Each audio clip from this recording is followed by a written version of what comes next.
कल कहाँ थे? यहीं थे। नैतिक नियमों का निर्धारण कैसे होता है? किसी की नैतिकता को जांचना हो तो क्या करते हैं हम? कि कोई व्यक्ति नैतिक है तो कैसे पता चलेगा?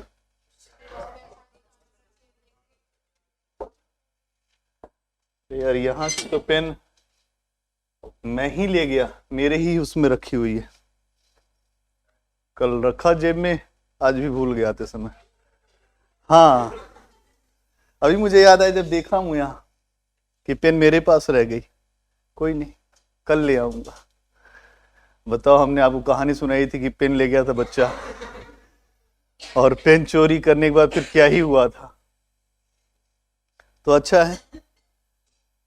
तो नीति शास्त्र और नैतिकता की जो परिभाषा बताई थी हमने, तो कोई अंतर बताना चाहेगा? कोई ऐसा लग रहा है कि हाँ इसका अंतर, कि नैतिकता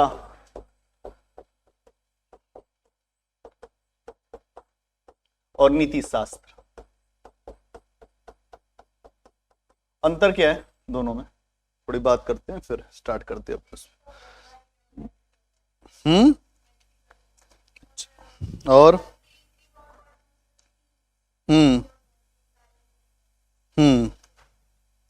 और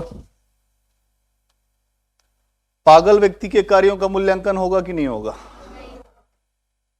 और अगर कोई व्यक्ति ऐच्छिक कर्म उसके हैं और उसने कुछ भी गलत किया, उसका मूल्यांकन होगा कि नहीं होगा? अच्छी बात। हाँ, परिस्थितियों के आधार पे होता है।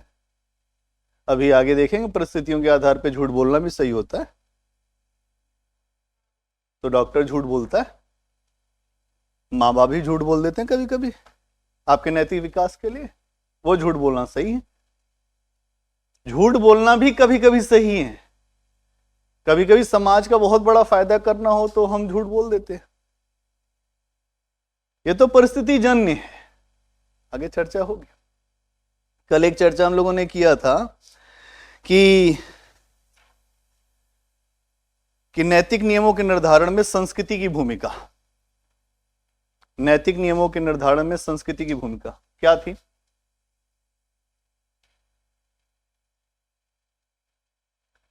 नैतिक नियमों के निर्धारण में संस्कृति की भूमिका। पूजा कल नहीं आई थी ना, इसीलिए नहीं पता। नैतिक नियमों के निर्धारण में संस्कृति की भूमिका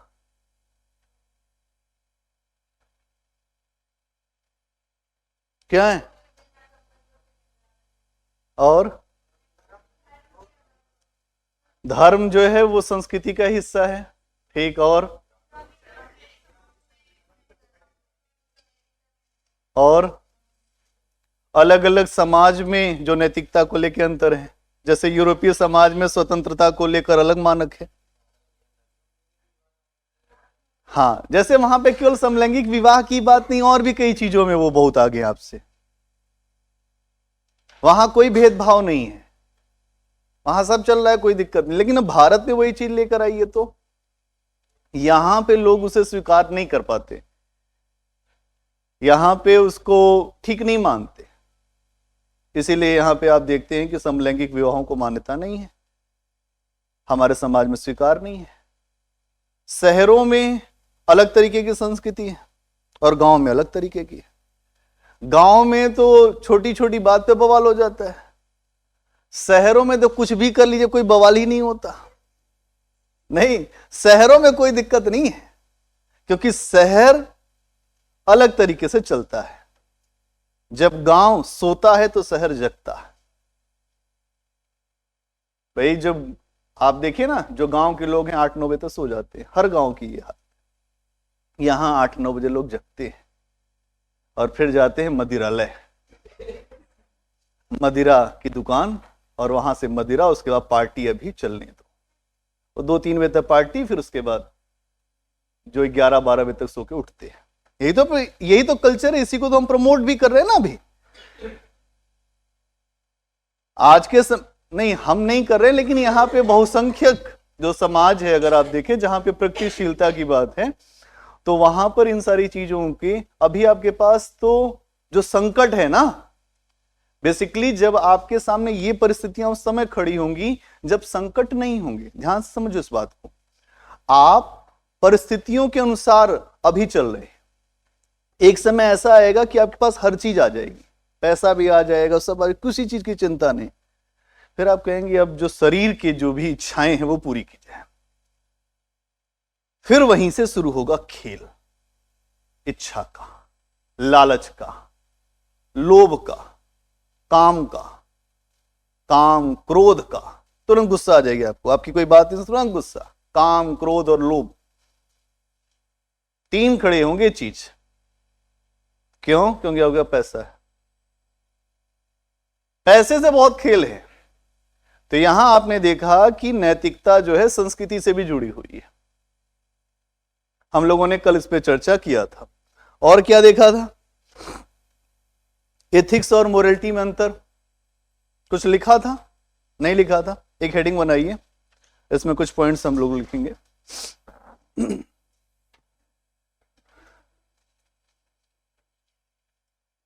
कि नीति शास्त्र और नैतिकता में अंतर। हेडिंग बनाइए, नीति शास्त्र और नैतिकता में अंतर। नीति शास्त्र और नैतिकता में अंतर।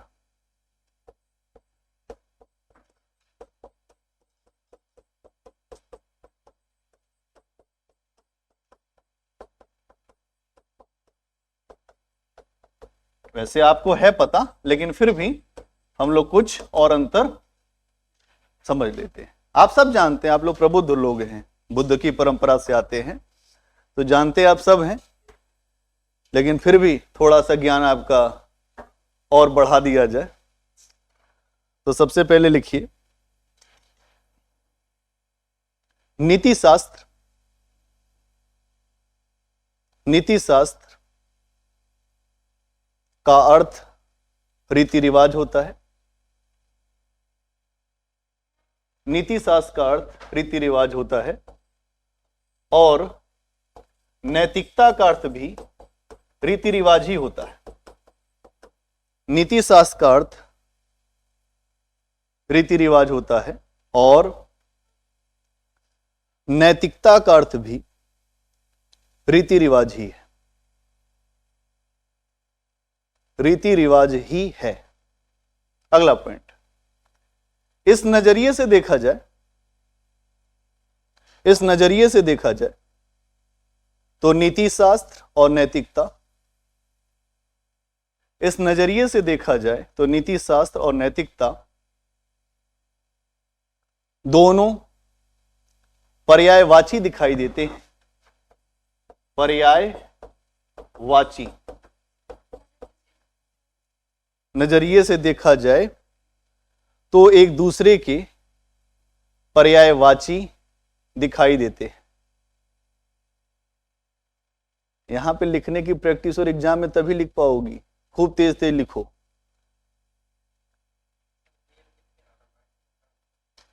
अच्छा ठीक है, कोई नहीं। क्या लिखा? पर्यायवाची। आगे लिखिए, किंतु किंतु गहराई से विश्लेषण करने पर, किंतु गहराई से विश्लेषण करने पर इन दोनों में, किंतु गहराई से विश्लेषण करने पर इन दोनों में हमें कुछ अंतर दिखाई देते हैं।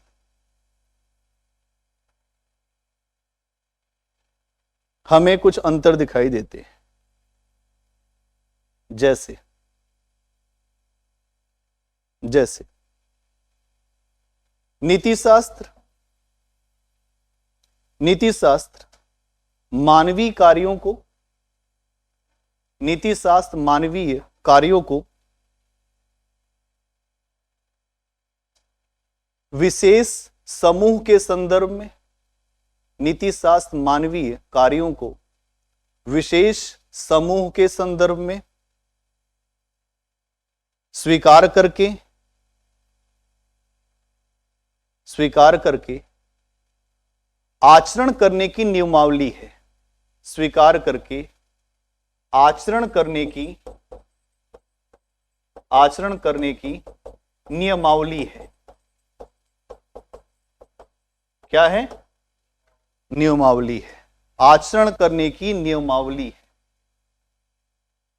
किसके लिए? समाज के लिए। किसके लिए? अब ये बात समझनी पड़ेगी कि नीति शास्त्र बेसिकली समाज के लिए नियमावली है। आगे लिखिए इसी प्रकार।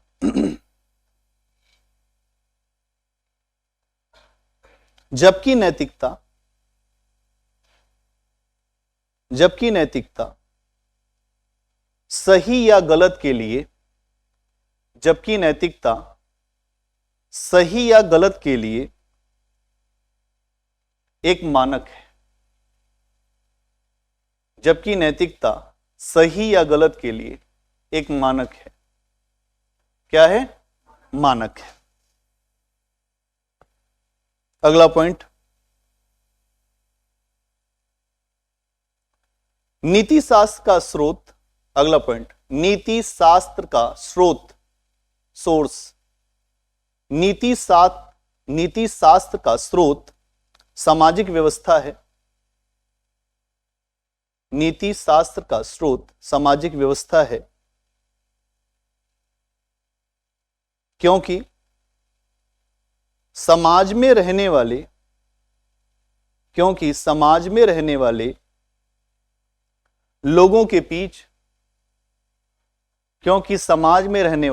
लोगों के बीच सामंजस्यपूर्ण संबंध, समाज में रहने वाले लोगों के बीच सामंजस्यपूर्ण संबंध बनाने का यह कार्य करता है। हां, सामंजस्यपूर्ण संबंध बनाने का यह कार्य करता है। तो इसका मतलब क्या हुआ? समाज के लिए नैतिक नियम बनाएगा कौन? नीति शास्त्र। जो समाज के लिए नैतिक नियम कौन बनाएगा? यह बात यहां पे बताई जा रही है कि हमारा समाज किस तरह से नैतिकता को फॉलो करेगा, मानेगा, स्वीकार करेगा, इसके नियम को बनाएगा नीति शास्त्र। यह बात आपने समझी। अगला इसी में लिखिए, ऐड करिए। जबकि नैतिकता का स्रोत, इसी में जबकि नैतिकता का स्रोत व्यक्ति की आत्मा है। जबकि नैतिकता का स्रोत व्यक्ति की आत्मा है।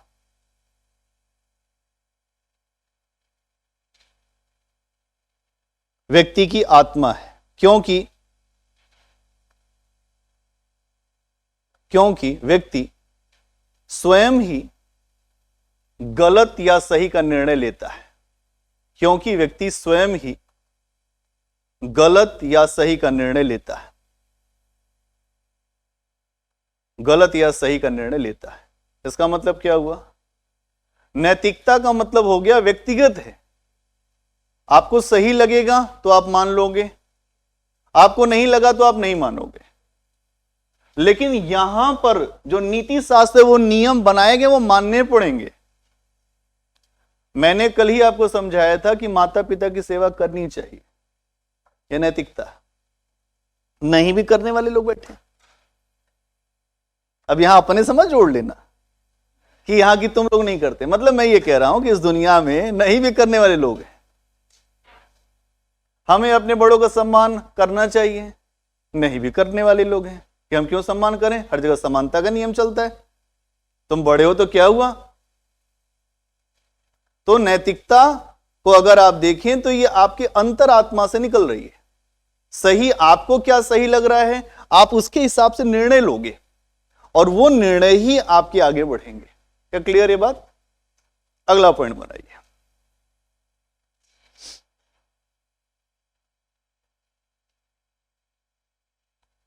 अगला पॉइंट बनाइए कि नीति शास्त्र के अनुपालन के लिए समाज हमें कहता है। नीति शास्त्र के अनुपालन के लिए समाज हमें कहता है जबकि नैतिकता के अनुपालन के लिए ऐसा नहीं है। जबकि नैतिकता के अनुपालन के लिए ऐसा नहीं है। आसान सी बात है, समझ पा रहे होंगे। अगला पॉइंट, नीति शास्त्र की आलोचना करने पर, नीति शास्त्र की आलोचना करने पर समाज के विरोध का सामना करना पड़ता है। नीति शास्त्र की आलोचना करने पर समाज के विरोध या आलोचना, वहीं आलोचना भी लिख देना, समाज के विरोध या आलोचना का शिकार होना पड़ता है। विरोध या आलोचना का शिकार होना पड़ता है। जबकि नैतिकता के विरोध में, जबकि ठीक है, जबकि नैतिकता के विरोध में, अगर आपने अपनी नैतिकता की बात नहीं मानी, नैतिकता के विरोध में पश्चाताप होता है।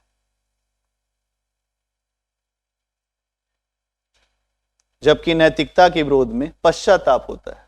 नहीं होता? जैसे मान लीजिए कि आपने किसी का कुछ भी अहित कर दिया।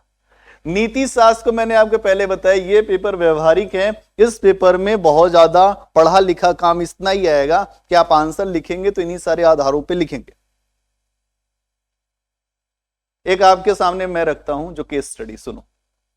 आप बहुत ईमानदार अधिकारी हैं, आप अधिकारी हो गए, मैंने मान लिया कि आप अधिकारी हो गए, डेड ऑनेस्ट हैं आप। डेड ऑनेस्ट की परिभाषा मैंने बताई थी, पैसे को जो नाखून से भी नहीं छुएगा वो। डेड ऑनेस्ट का मतलब ये है किसी का कुछ नहीं लेगा, तो डेड ऑनेस्ट हैं आप।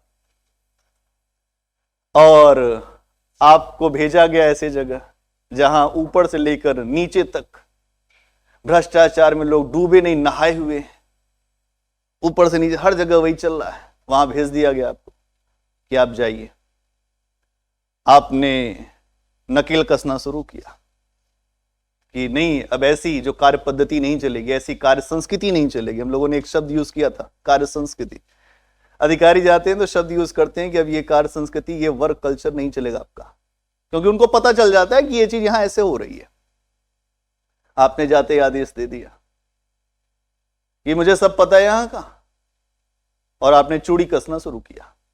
चूड़ी जितना कसेंगे दबाव उतना बढ़ेगा। एक दो सस्पेंड होंगे, एक दो लाइन हाजिर हो जाएंगे, एक दो को आप जो दौड़ा देंगे। तो करना पड़ता है ना, बिना शक्ति के कौन मानता है आज की दुनिया में। आज की दुनिया बहुत ज्यादा आसान नहीं है कि आप ये सोचे कि आपने बाबू भैया कर देना थोड़ा, क्या अच्छा नहीं करेगा वो। बाबू भैया का समय रह नहीं गया। अधिकारी हैं तो आपको कमांड देना पड़ेगा, लेकिन अब उनकी आदत नहीं है कमांड लेने की। इसके पहले जितने अधिकारी आए थे उन्होंने अपने जैसा बना लिया उनको। जो इसके पहले गए उनको अपने जैसा 2-4 एप्पल फोन दे दिया, बढ़िया बना लिया। वो भी तुम भी जियो और जीने दो। अधिकारी भी खुश, कर्मचारी भी खुश। आप वैसे नहीं। आपने कहा नहीं बदल के रहूंगा, लगा दिया जोर आपने। लेकिन आपके ही विभाग में एक महिला कर्मचारी है और जो अधिकारी गया वो पुरुष है, और उसके ऊपर हरासमेंट का केस लगा दिया, सेक्सुअल हरासमेंट, कि ये बहुत बदतमीज आदमी है। आप आइए, ऐसे ध्यान रखिएगा। और आपके खिलाफ महिला आयोग से नोटिस आ गई। आप काम अभी आपने शुरुआत किया भर है, अभी कुछ हुआ नहीं है। ऐसी परिस्थिति में क्या करेंगे, निर्णय क्या लेंगे, इसको कहते हैं डायलेमा। कमजोर आदमी होगा तो इससे ही आपकी आलोचना होने लगी। आपके घर परिवार में आपको लोग, हाँ तू ऐसे ही है, मैं पता था, अच्छा इसीलिए ऐसे छिप छिप के रहता था, ऐसे ही करता होगा पक्का। पत्नी, माँ, बच्चे छोटे हैं तो बच्चे, पापा ये क्या सुन रहे हैं। उसके बाद फिर आपको धमकी भी दी जा रही है कि मीडिया पे लीक कर देंगे आपके खिलाफ सब कुछ। क्या करेंगे आप? 3-4 विकल्प है। पहले जाएंगे महिला आयोग के पास, स्पष्टीकरण देंगे, फिर आएंगे और घूम के लड़ेंगे, एक विकल्प ये है कि उनसे जाके माफी मांग लेंगे उन लोगों से कि यार हटाओ ये सब, तुम जैसे रहना चाहते वैसे रहो। 3-4 विकल्पों में से एक विकल्प चुनना होगा, और जो विकल्प नैतिकता के ज्यादा नजदीक होगा, जहां पर हमारी व्यक्तिगत आलोचना कोई कर ले लेकिन हम गलत नहीं हैं, आरोप लगने से कोई आरोपी हो जाता तो हर आदमी फांसी चढ़ा दिया गया होता इस देश में या पूरी दुनिया में। आरोप लगाना आसान है, आरोप को साबित करना बहुत कठिन है। अभी तो आरोप लगाया गया है, अभी तो पहली मंजिल है, आप तो अभी से घबरा गए। यह है अधिकारी बनने के बाद पहले में ही लोगों को घबराहट हो जाती है, यार ये नौकरी हमारे लिए नहीं थी, क्यों आ गए इसमें। तो दिक्कत यहां है। तो समझेंगे, इसी तरह से आपके सामने केस स्टडी आएगी, मामला फंसा हुआ रहेगा, आरोप लगते रहेंगे, कोई कहेगा चोर है, कोई कहेगा भ्रष्टाचारी है, कोई कुछ, आप डेड ऑनेस्ट हैं, लेकिन गालियां पड़ेंगी चारों तरफ से, क्योंकि सारे लोग वही हैं, वो आपको नहीं रहने देंगे। लेकिन उसके बाद भी आप उसमें आउटकम कर गए तो यूपीएससी का अपना जो आपका चयन किया गया वो सफल हो जाएगा, क्योंकि बाद में तो सबको पता चल जाता है कि कौन सही और कौन गलत है। नहीं तो इससे आपको क्या सीखने को मिला कि आरोप कुछ भी किसी पर लगाए कोई मानना नहीं है, कान के कच्चे नहीं होना है। कान के कच्चे लोग जीवन में कभी सफल नहीं होते। कान का पक्का होना है, जब तक खुद ना पता चल जाए तब तक किसी की बात को मानना नहीं है। एक अधिकारी की थिंकिंग ये होनी चाहिए। यहां बच्चे भी आपस में क्या, अच्छा हाँ मुझे भी लगता है, कुछ नहीं किसी को पता है, सलाह वो दे रहे हैं जो खुद ही उल्लू हैं, जिनको खुद कुछ नहीं पता वो सलाहकर्ता बन के यहां बैठे। तो सलाह लेने की जरूरत नहीं, और अपने अगर आपको सोचना भी है तो खुद से अंतःकरण से सोचिए गलत क्या है सही क्या। तो बात इतनी है कि किसी की सलाह में नहीं जाना है, अपनी सलाह माननी है, और वही अंतःकरण है। और नैतिकता की बात आप जब नहीं मानेंगे तो पश्चाताप होगा कि हमसे गलती हो गई, आज से हम ऐसी गलती दोबारा दोहराएंगे नहीं। ये यहां पे समझना, ठीक है। इतनी बात समझ में आ गई। अगला पॉइंट बनाइए इसी में, नीति शास्त्र किसी विशेष स्थान, नीति शास्त्र किसी विशेष स्थान, समाज, नीति शास्त्र किसी विशेष स्थान समाज के द्वारा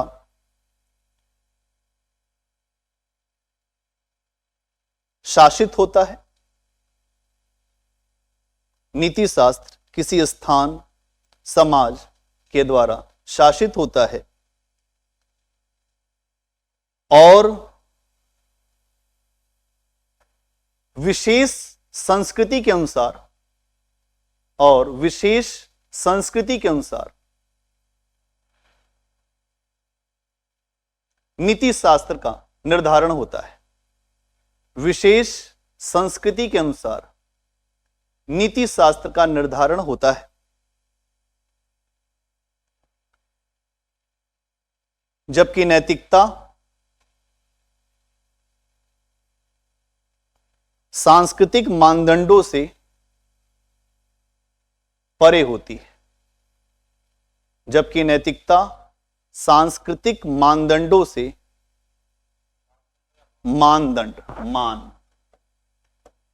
मानदंडों से परे होती है। अब इसका मतलब क्या है पहले समझ। क्या कह रहे हैं कि नीति शास्त्र क्या होता है, किसी समाज का होगा, किसी विशेष संस्कृति का होगा। हो सकता है मेरे नीति शास्त्र, भारतीय नीति शास्त्र अलग हो और यूरोप का नीति शास्त्र अलग हो। हमारे लिए जो चीज अपराध हो उनके यहां वो स्वतंत्रता हो। यही बात तो आपने लिखी है कि नीति शास्त्र जो होता है वो किसी स्थान समाज के द्वारा शासित होता है। और अगर हम देखें तो विशेष संस्कृति में कुछ विशेष नीति शास्त्र के नियम हो सकते हैं। अलग अलग संस्कृतियों के अलग अलग नियम हो सकते हैं। कहीं जो महिलाओं के लिए बहुत अच्छे नियम हो सकते हैं, कहीं किसी संस्कृति में बहुत खराब नियम हो सकते हैं, लेकिन अब वो अपनी संस्कृति का हिस्सा बना लेते हैं। कहीं कहीं अगर आप देखें तो समाज में महिलाओं का स्थान जो पुरुषों से ऊपर होता है। जैसे आप आदिवासी समाजों में चले जाइए, जो आदिवासी समाज है वहां महिलाओं का स्थान ऊपर है पुरुषों से, वहां पे महिलाएं ऊपर रहती है। मतलब उनका जो समाजीकरण है वो आपको बहुत अच्छा दिखाई देगा। आप चले जाइए नॉर्थ ईस्ट में, वहां पर जो महिलाओं के परिवार के जो सदस्य हैं, जैसे उनके भाई, उनके संबंध बड़े महत्वपूर्ण हैं। इधर आएंगे तो जो पिता के परिवार के संबंध, उनके संबंध बड़े महत्वपूर्ण हैं। अब ये समझिए बात, यहां पे बहुत ज्यादा जो माइन्यूट बात यहां समझने की ये है कि अगर आप नॉर्थ ईस्ट में गए, असम में गए, अरुणाचल में गए, वहां पे क्या चलता है, मामा के परिवार की ज्यादा वेटेज है। मामा मतलब मां के परिवार के जो लोग हैं, मतलब मामा नाना का वेटेज ज्यादा है, चाचा ओचा का वेटेज नहीं उधर, क्योंकि वहां पर महिला की भूमिका ज्यादा बड़ी है। क्योंकि इधर पितृसत्तात्मक समाज है, पिता यहां पर सबसे ऊपर है, तो पिता के परिवार के जो लोग भी हैं, बाबा, भाई, चाचा के लड़के, इनका ज्यादा महत्व रहेगा आपस में। तो यह समझने की बात है, यही बात हम लोग कह रहे हैं कि विशेष संस्कृति के अनुरूप नीति शास्त्र के नियम होंगे। क्या बात समझ में आ गई? और क्या कह रहे हैं, नैतिकता जो है सांस्कृतिक मानदंडों से ऊपर है। गलत कोई कहीं किसी को करे, पूरी दुनिया में अगर कोई किसी को मारेगा तो अंदर से उसको बोध होगा यार गलत किया, अगर होगा तो वो पूरी दुनिया में एक जैसा है। कोई अच्छा हो सकता है, मनुष्य केवल दो प्रकार का हो सकता है पूरी दुनिया का, या अच्छा या बुरा। अच्छा मतलब देवता जैसा या देवी जैसा, बुरा मतलब राक्षस जैसा या चुड़ैल जैसा, जो भी समझ लीजिए आप। भाई दो ही प्रवृत्ति हैं हमारे भीतर काम कर रही हैं, और जो ये आज से नहीं काम कर रही, अनादिकाल से, जब से ये धरती पे मानव आए हैं। आपने सुनी होगी बहुत सारी कहानियां, जो देवासुर संग्राम हुआ, देवता तरफ एक तरफ, असुर एक तरफ, एक नाग लेके उन्होंने पूरा मंथन किया समुद्र का, अच्छी अच्छी चीज निकली, देवता लेके निकल लिए, और जो खराब चीजें थी असुरों ने बेचारों ने मतलब एकदम मेहनत बराबरी पे किया था। असुरों की गलती नहीं है, ऐसा नहीं है राक्षस लोग कहीं और हैं, राक्षस तो हमारे भीतर भी है। स्वार्थ हावी हो जाए तो आप राक्षस हो जाएंगे, परमार्थ हावी हो जाए तो आप देवता हो जाएंगे, और उससे ऊपर की अवस्था आ गई तो आप ईसा हो जाएंगे, या मूसा हो जाएंगे, मोहम्मद साहब हो जाएंगे। वो अवस्था है। ऐसा नहीं है कि ये लोग ऐतिहासिक लोग हैं जिनकी चर्चा मैं कर रहा हूं आपसे, लेकिन केवल स्वार्थ, ईगोइज्म, केवल अपने बारे में सोचना, मेरा ही सुख, मैं ही अच्छा रहूंगा, तो फिर दिक्कत हो जाएगी। यहां अभी क्या है, दुनिया इसी में चल रही है, मैं करूंगा, मेरा ही होगा, मैं अच्छा अच्छा करके दिखा दूंगा, मैं ऐसा करके दिखा दूंगी, ये कर दूंगा, वो कर दूंगा। भाई इससे दुनिया नहीं चल रही है। दुनिया चल रही है ऐसे लोगों से जिन्होंने स्वार्थ को त्यागा, या स्वार्थ को नहीं भी त्यागा, लेकिन अपने आप को कम में भी काम कर लिया, लेकिन लोगों के लिए करके दिखाया। जैसे महात्मा गांधी, उदाहरण बार बार आएगा क्योंकि वो इथिक्स में बड़े इंपॉर्टेंट है। उनसे, उनकी फिलॉसफी से प्रश्न पूछे गए कि उनके अनुसार 7 पाप क्या है, ये प्रश्न है इथिक्स में। अब समझना पड़ेगा कि महात्मा गांधी किस तरह के व्यक्ति हैं। पिता दीवान की, उस समय कोई ब्रिटेन में नहीं पढ़ पाया, उस समय ब्रिटेन पढ़े। आज किसी को ब्रिटेन नहीं कोई भेज पा रहा है पढ़ने के लिए, हम लोग तो नहीं गए इंग्लैंड पढ़ने। उस समय अगर वो इंग्लैंड गए पढ़ने के लिए तो पिता की हैसियत तो रही होगी ना। और पढ़ने में बहुत तेज नहीं थे, पहली बात गांधी जी, बहुत जो सामान्य विद्यार्थी थे, राइटिंग बहुत खराब थी। उन्होंने खुद भी अपनी आत्मकथा में बताया, मेरी स्थिति बहुत अच्छी नहीं थी पढ़ाई में। पढ़ाई में कोई बहुत अच्छा तो इसकी कोई गारंटी थोड़ा कि आप बहुत अच्छे बन जाएंगे। आपके पास सोच क्या है, उससे आप बहुत अच्छे बनेंगे। तो गांधी जी जब आए तो उनको समझ में आया कि भाई देश के लिए कुछ करना चाहिए। क्योंकि उन्होंने जो विषमता थी समाज की वो बहुत नजदीक से देखा। बाद में साउथ अफ्रीका गए, साउथ अफ्रीका में और देख लिया, और फिर वापस आए इंडिया में। तो उसके बाद उन्होंने नजदीकी से लोगों के जो समस्याओं को अपने अनुसार देखा और उसका विजन निकाला, और वो चले गए धर्म के पक्ष में। धर्म को भी देखा, अंटिल द लास्ट जो जॉन रस्किन की पुस्तक थी उसको भी पढ़ा, और उसी से अंत्योदय का कार्यक्रम निकला कि आखिरी व्यक्ति का कल्याण कैसे होगा। भगवत गीता पढ़ा, रामचरितमानस पढ़ा, कुरान पढ़ा, सब पढ़ लिया, कुछ छोड़ा नहीं। इसलिए उन्होंने कहा ईश्वर अल्लाह तेरो ना, सबको सम्मति दे भगवान। इसका मतलब भगवान तो एक है, तो लड़ाई किसके लिए? आज के समय इसलिए हो रही है कि हर व्यक्ति अपने को महान बता रहा है। धर्म को लेकर इसीलिए हो रही, यही तो बात है कि मेरा धर्म अच्छा है, तेरा अच्छा नहीं है, मेरे भगवान मजबूत है, तेरे वाले कमजोर। जिसकी जैसी सत्ता रहती है वैसे वैसे वो उसको लेकर आगे आता है। लेकिन वास्तविकता यह है कि कबीर साहब के शब्दों में दोनों ही वर्ग, अगर आप मूलतः देखें तो भारत में समस्या क्या है? हिंदू और मुसलमान के बीच में, हिंदू मुसलमान के बीच में समस्या है। उसके पीछे यही है कि इनको सही जानकारी नहीं है, ये सही बातों को नहीं समझ पा रहे। हिंदू की हिंदुआई देखी, तुर्कन के तुर्काई, अरे इन दोनों ने राह न पाई। हिंदू कहत है राम हमारा, मुसलमान रहमाना, आपस में दो लड़त हैं, मरम कोई ना जाना। कबीर से बड़ा कोई भक्त नहीं हुआ भारत में, और पूरी दुनिया में उनके जैसा कोई युग चेता नहीं है। युग के एक निर्माणकर्ता के रूप में है। अशिक्षित व्यक्ति उनको लोग कहते हैं कि वो पढ़े लिखे नहीं थे, लेकिन सबसे ज्यादा हिंदी साहित्य में रिसर्च उन पे हो रही है। ये बड़ी बात है। पढ़े लिखे लोगों को सोचना चाहिए कि वो क्या पढ़ाई करते हैं।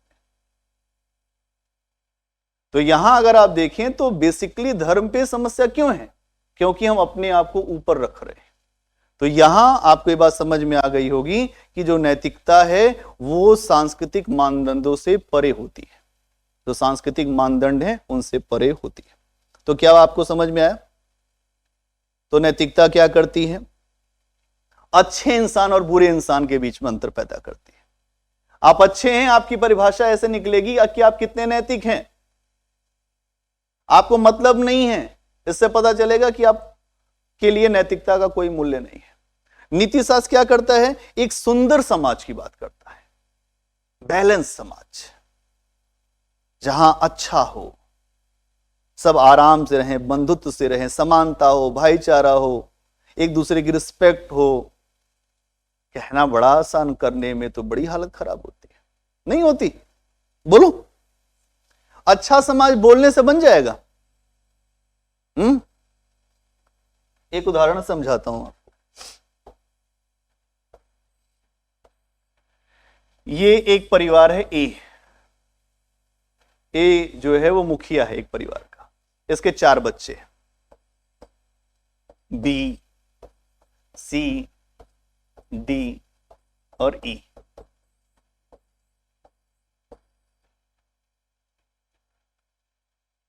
ये बड़े भैया, ये उससे छोटे, फिर उससे छोटे, 4 भाई। 4 वर्ण भी हैं हमारे यहां। अब समझिए कि इससे मैं आपको समझाता हूं। जो सबसे बड़ा है वो विद्वान है, पढ़ा लिखा है, पिता की नजर में बड़ा अच्छा है। पिता कहता है तुझे देखता हूं मजा आ जाती है बेटा। ये जो है ये थोड़ा थोड़ा इसको कॉपी करता है, लेकिन बुद्धि उतनी नहीं है। तो कहता है ऐसा है भैया, लड़ाई हो जाएगी तो तुझे संभाल दूंगा, दिक्कत नहीं है, मेरे रहते तू चिंता मत करना। इसने कहा भैया मैं ऐसा करता हूं, जितने जो घर में जो जानवर वानवर हैं, जो खेती होती है वो सब मैं कर देता हूं। मेरा तो देखो जो पढ़ने में मन नहीं लग रहा। अब बचा सबसे छोटा, उसने कहा मेरा तो पढ़ूंगा ही नहीं मैं। कोई बात नहीं, नहीं पढ़ेगा नहीं पढ़ेगा, या कोई बात नहीं, तू सेवा कर सबकी। ये क्या करेगा? सेवा। बना दिया हमने घर में नियम, और ये हर घर में आपको दिखेगा भी। मैं बताऊंगा कि कैसे दिखेगा।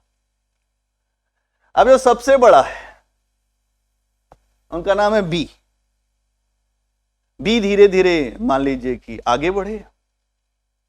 बुद्धिजीवी हैं, वो पूजा पाठ भी करते हैं, हर तरह की चीजें उनके पास है। उन्होंने कहा पहले खाना कौन खाएगा घर में? मैं खाऊंगा, क्योंकि मुझे मतलब एक काम नहीं, बहुत सारे काम होते हैं, सब जगह जाना है, शिक्षा देना है और अच्छा अच्छा करना होता है। ठीक है, फिर उसके बाद इनको फिर इसी तरह से आखिरी में वो। अब धीरे धीरे क्या होगा कि परिवार में ही एक पूरा विभाजन पैदा हो जाएगा। ऊपर के दो लोग आपस में जुड़ जाएंगे, ये कहेंगे भाई ठीक है, क्योंकि मैं चलता हूं तो मुझको सिक्योरिटी भी चाहिए होती है, तो तू चल, थोड़ा सा बुद्धिमान भी है, थोड़ा सा ठीक रहेगा। आपस में साठगांठ हो जाएगी। और ये दोनों, क्योंकि ये दोनों मेहनती हैं, एक ही घर के हैं, पिता एक ही है सबका, मेहनती हैं केवल। ये कहता है भैया मैं रात दिन काम करता हूं, सुबह भी उठ जाता हूं, लेकिन हमारा नाम क्यों नहीं कोई लेता? बड़े भैया का नाम लेते रहते हैं लोग कि बड़े भैया ही अच्छे हैं, जब भी चर्चा होती है तो केवल उनकी होती है, नहीं तो इनकी हो जाती है। हम लोगों ने क्या पाप किया था? यह दिक्कत है समाज में।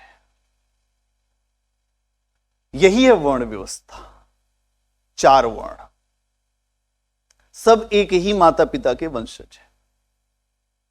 मनु से उत्पन्न है, इसलिए मनुष्य कहलाते हैं, इसलिए मनुष्य कहलाते हैं, इसलिए मानव कहलाते हैं। राजा थे मनु, उनकी पत्नी का नाम था शत्रुपा। इस आधार पे देखें तो सब एक ही परिवार के मेंबर हैं। बाद में ये हो गया,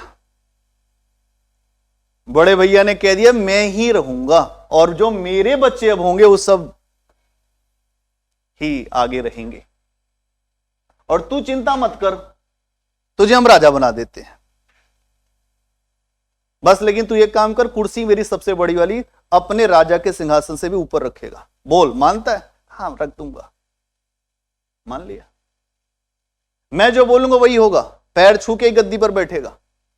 राष्ट्रीय यज्ञ मैं कराऊंगा, वाजपेयी यज्ञ मैं कराऊंगा, अश्वमेध यज्ञ मैं कराऊंगा, और उसमें तू पैसा लुटाएगा, सोने का सिक्का उड़ा। ये दोनों, इनको पता ही नहीं कुछ क्या हो रहा है घर में, क्योंकि जिसके काम में बहुत ज्यादा वो नहीं है उसको कोई पूछ ही नहीं रहा। नैतिकता और नीति शास्त्र पढ़ने के बाद आप इसी चीज को बैलेंस करने के लिए जाने वाले हैं प्रशासन में। काम तो ये दोनों भी कर रहे हैं भाई, और ज्यादा कर रहे हैं। लग भर रहा है कि इनके काम का कोई वैल्यू नहीं है। इसीलिए हमने ये कहा सबके काम की वैल्यू है। मैंने आपको एग्जांपल दिया कि झाड़ू लगाने वाले का और एक वकील के काम की कीमत एक ही जैसी है। झाड़ू लगाने वाला अगर सफाई नहीं करेगा तो गंदगी में रहना पड़ेगा, तो फिर हम कैसे उसको अलग कर सकते हैं? ये दिक्कत है समाज में। इसी समाज की जो गैर बराबरी है उसी को आपको दूर करने के लिए एक शब्द हमने बताया, निष्पक्षता। किसी व्यक्ति विशेष के आधार पर कोई निर्णय नहीं होने चाहिए। जो नियम हो वो सबके लिए है एक, और हम सबको बराबरी पे लेंगे। यहां यही बात हो रही है। इसलिए जो भेदभाव है, जो लड़ाई झगड़े, वो इसीलिए हैं कि मैं ये हूं, वो कहता है मैं ये हूं, मुझे जानता नहीं, मेरे घर कितने लोग लड़ाई करने वाले हैं। दूसरे कहते अब हम भी चुप नहीं रहेंगे, बहुत चुप रह लिया हमने। फिर इन दोनों वर्गों में आता है कुंठा। ये दोनों मिल जाते हैं और ये दोनों मिल जाते हैं। ये दोनों कहते हैं भैया बहुत हो गया, अब बंटवारा करना होगा। डी और ई ने कहा बंटवारा करना होगा, अब बंटवारा करेंगे। दोनों कहेंगे इनकी हिम्मत, बंटवारा, तो तू जा इनको सही कर दे। फिर वहीं पे शुरू होगा संघर्ष, कॉन्फ्लिक्ट, लड़ाई झगड़े। पहले ये मारे जाएंगे लेकिन बाद में ये खड़े हुए क्योंकि ये सर्वहारा है। ये मेहनत करेंगे, ये लड़ेंगे और संघर्ष करके एक साम्य समाज की भी बात करेंगे कि एक समाज ऐसा होना चाहिए जहां आपके पद की वैल्यू नहीं होगी, सब बराबर है। इसीलिए चातुर्वर्ण्यम जो व्यवस्था बनी उसमें कर्म के आधार पे बनी, जो गुण के आधार पे कि आपका गुण कैसा है। चातुर्वर्ण्यम मया सिस्टम गुण कर्म विभागस्य। भगवान कृष्ण ने गीता में कहा 4 वर्णों की रचना मैंने की, ठीक बात है, मैंने की है, लेकिन लोगों के जो गुणों के आधार पे की है। अगर यहां पर कोई व्यक्ति बैठा है उसके अंदर इसका गुण है तो क्या होगा फिर? आप तो यहां उठने ही नहीं देंगे उसको। अगर यहां कोई बैठा है इसके अंदर इसका गुण है तो क्या करेंगे आप? इसी चक्कर में 200 साल तक देश गुलाम रहा, लड़ने ही नहीं गए, केवल क्षत्रिय लड़ेंगे, खत्म कर दिए। भाई उनकी संख्या ही ज्यादा नहीं है, कितना लड़ लेंगे अकेले देश को बचाने के लिए? और अगर सब मिलकर लड़े होते, अफगानिस्तान को उदाहरण देखो, अफगानिस्तान कभी किसी का गुलाम नहीं रहा। हाँ, सब लड़ते, सबको विश्वास है हम लड़ जाएंगे, हमारा कबीला महत्वपूर्ण। यहां क्या है, हमने जिम्मेदारी किसी और को सौंप दी कि तुम लड़ोगे, वो हार गए, हम सब गुलाम हो गए। नहीं समझ में आ रहा बात? ये समस्या है। और आज भी हमारे समाज में विभाजन बहुत ज्यादा है, हर जातियां अपने उत्थान पे लगी हुई हैं। लेकिन उसके बाद भी हमें यह सोचना पड़ेगा एकीकरण कैसे संभव होगा, क्योंकि हम मूलतः एक हैं। इसीलिए सभी धर्मों की एकता हो रही है, सभी धर्मों के उसके मूल में जो एक बात है उसको स्वीकार किया जा रहा है। आ रही बात समझ में कि ऊपर से जाती है? मैं समझाता हूं तो हाँ, ये नहीं है कि मैं आपको जो भी बात बता रहा हूं ये कहीं से हमें भी समझ में आती तब हम बताते हैं आपको। ये कुछ लिखा उखा नहीं है यहां, ये आपको व्यवहारिकता पे लाके मैं समझा रहा हूं कि किस तरीके से समाज की व्यवस्था है। और अधिकारी बनने के बाद इसी सिस्टम को बदलने की जरूरत है, इसीलिए नीति शास्त्र का पेपर डाला गया है।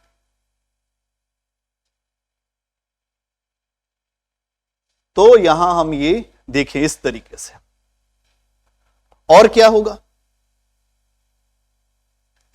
अगर हमने इसके पहले चर्चा किया था तो आपको बताया था कि अगर आप नीति शास्त्र का अनुपालन करेंगे तो अच्छे नेता, अच्छे प्रशासक का निर्माण आप कर सकते हैं। लेकिन नैतिकता का अनुपालन करेंगे तो क्या होगा? किस तरह से चीजें होंगी? नैतिकता का अनुपालन करेंगे तो क्या होगा? अच्छे व्यक्ति, अच्छा पिता, अच्छा भाई, अच्छी बहन। हम लोगों ने कल इस बात की चर्चा की थी, अगर अच्छा पिता, अच्छा भाई, अच्छी मां अगर नहीं बनेगा तो क्या होगा? क्या होगा? हादसा, हादसा ही होगा। तो हादसा ना हो इसलिए हमें यह समझना होगा कि नैतिकता का पालन क्यों करना है, नैतिकता की हमें क्यों जरूरत है। अगर मान लीजिए कि कोई नीति शास्त्र को ना माने तो क्या होगा? आप नीति शास्त्र के नियमों को ना माने तो क्या होगा? समाज में वैमनस्य पैदा हो जाएगा, अस्थिर हो जाएगा, असभ्य हो जाएगा। जिसकी लाठी उसकी भैंस, मेरे पास शक्ति है तो चलो हाक ले गए सारी भैंस। भाई पहले के समाज में यही सब था। आज भी आप देखिए, जो लोग बहुत धनवान हैं या जो लोग बहुत पैसे वाले, उनके लिए कुछ नहीं है मतलब। जहां हाथ रख दे रहे हैं, कह रहे हैं हाँ ये हमारा हो गया, ये जमीन हमको चाहिए। अपनी कीमत बताओ, उसकी कीमत 1 करोड़ है, उसने कह रहे 3 करोड़ देते हैं। अच्छे से अच्छा आदमी तो ना पैर पकड़ लेगा, कहा है साहब ले जाइए। नहीं है क्या? ये तो बात है। पैसे वालों ने पूरी व्यवस्था बदल रखी है, अपने हिसाब से राजनीति करा देते, अपने हिसाब से पार्टियों की सत्ता मिला देते। अब पैसे वाले को हल्के में ना लीजिएगा, व्यवस्था बदल देंगे।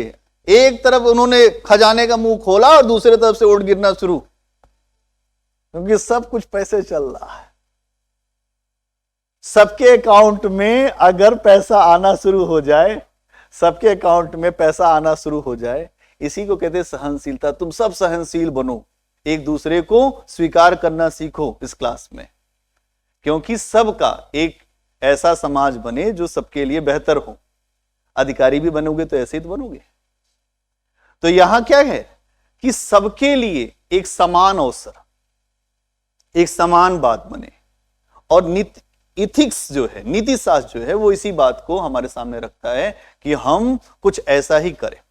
लेकिन अगर ऐसा नहीं होगा तो समाज कैसा होगा? असभ्य होगा, समाज में नैतिकता नहीं बचेगी। और अगर आप देखें, व्यक्तिगत हित और सामाजिक हित में तनाव पैदा हो जाएगा। व्यक्तिगत हित हमेशा ऊपर हो जाएंगे। अगर कोई नैतिक नियम नहीं होगा समाज में तो क्या होगा? अराजकता फैल जाएगी। जो जिसके पास है शक्ति, वो लोग कहेंगे भैया मेरा ही सब कुछ है। भ्रष्टाचार हो जाएगा, अधिकार करने की भावना बढ़ जाएगी, अधिक से अधिक होड़ मच जाएगी। अच्छा, सब कुछ क्यों ना हासिल कर ले, ये पूरा जंगल दिख रहा है, चल अच्छा लूट ले। लूट ही लेते हैं लोग जंगल, खत्म कर दिया जंगल। जहां जंगल दिखते हैं लोगों ने खूब कटवा लिया जंगल, और जब उनको पकड़ा जाता है तो गोली मार देते हैं लोगों को। लालच इतनी बड़ी चीज है कि कुछ दिखता ही नहीं, लालच में आंखें अंधी हो जाती है। हां, मतलब आप किसी को बर्दाश्त ही नहीं कर पाएंगे। या तो बात सुन लीजिए, नहीं तो हट जाइए। हट नहीं पा रहे हैं तो दोनों तरीके हैं, क्योंकि हम तो डरते ही नहीं। पहली बार किसी को मारने में कष्ट होता है किसी को, ध्यान से सुनो, पहली बार किसी को मारने में किसी को कष्ट होता है, लेकिन अगर आदत हो गई तो कोई कष्ट नहीं होता। जितने पेशेवर लोग हैं इसी तरह से तो मार रहे हैं। इंसान मारना, जानवर मारना, अगर आप किसी जानवर को मारते हुए देख लें आपकी हालत खराब हो जाएगी। अगर आपने उस तरह से नहीं देखा है किसी को तो आपको लगे कैसे लोग जानवर मार देते हैं। इसीलिए तो बुद्ध ने कहा कि निरीह जानवरों को मारने से कैसे मुक्ति मिलेगी। पहले लोग निरीह जानवरों को मारकर उनकी बलि चढ़ाते थे यज्ञ वेदियों में। बुद्ध ने खड़े होकर पूछा, क्या इससे तुम्हें मुक्ति मिल जाएगी? तो उन लोगों ने बोला, बहुत ज्ञान मत दो हमें। अच्छा तुम आए हो, ठीक है, आराम करो एक दिन। और उनके कमरे में छोड़ दिया तक्षक नाग कि आज इसको काट लेगा और ये मर जाएगा, उसके बाद फिर जो है ना बोलेगा ही नहीं। बहुत शिक्षा दे रहा था, लेकिन बुद्ध थे, वो कोई सामान्य व्यक्ति नहीं थे। वो नाग गया, बुद्ध को लिपट गया, उसको शांति मिलने लगी। बुद्ध तो बुद्ध ही थे।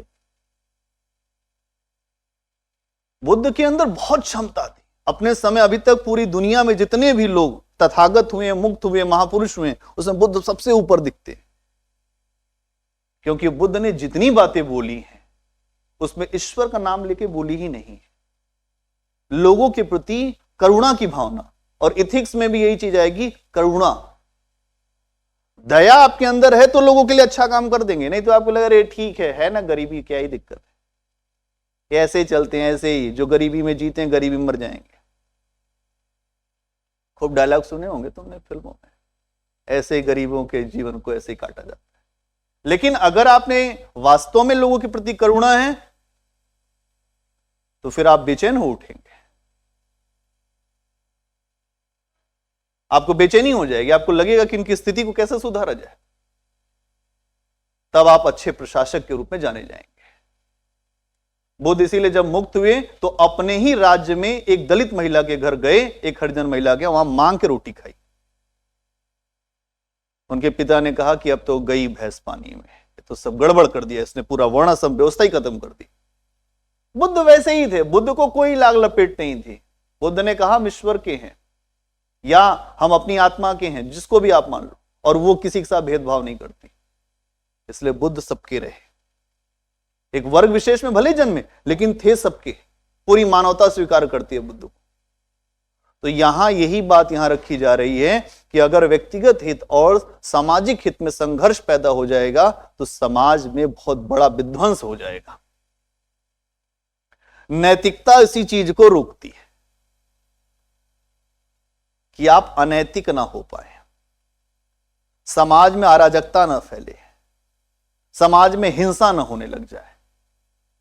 नहीं तो हिंसा का विस्तार होगा, अराजकता का विस्तार होगा, और जो प्रत्येक व्यक्ति का जीवन असुरक्षित हो जाएगा, जी ही नहीं पाएंगे। पहले के लोगों की जीवन प्रत्याशा कितनी होती थी? 30-35 साल। 35 साल जी गए, बहुत जी गए आप।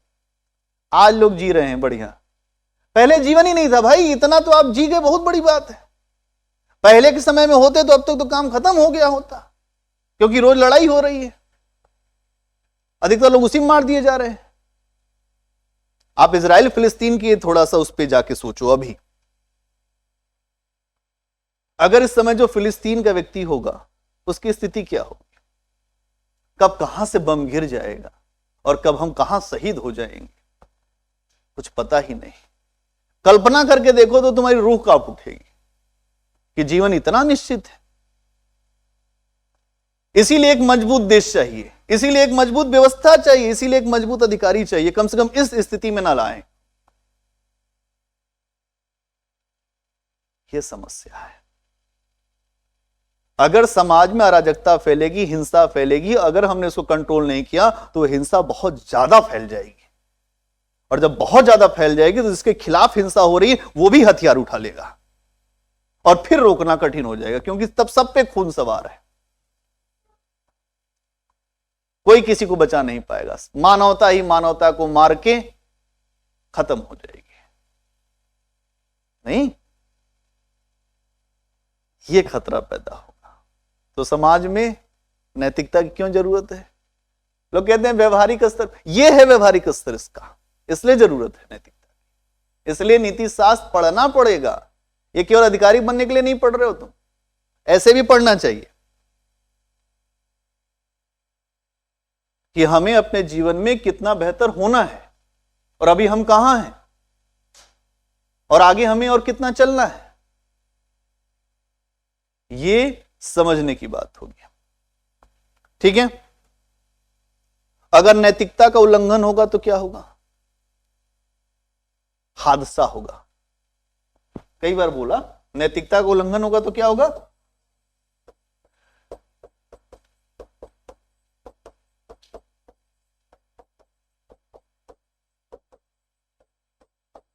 हादसा। और नीति शास्त्र का आपदा मतलब जानते हैं ना, खत्म कर देती है। सुनामी, भूकंप। आप बहुत इतरा रहे हैं कि मैंने बहुत सुंदर घर बना लिया, बहुत इतरा रहे हैं कि नौकरी मिल गई आईएएस की, देखा कैसा घर, किसी का नहीं है, 20 किलोमीटर के रेडिएशन में सबसे अच्छा सुंदर घर। आ गया भूकंप, 20 से ही फट गया घर। फिर ईडी का छापा पर छोड़ दो। आपदा मतलब क्या होता है? जिसको आप अचानक ही हो जाए, कुछ कंट्रोल ना कर पाए, कोई मैकेनिज्म ना हो आपके पास, या आपने ऐसा घर बनाया जो समुद्र के किनारे, आपने कहा पैसा बहुत हो गया, मुंबई में घर लेते हैं, और घर नहीं विला लेंगे और समुद्र के किनारे, आगे सुनामी।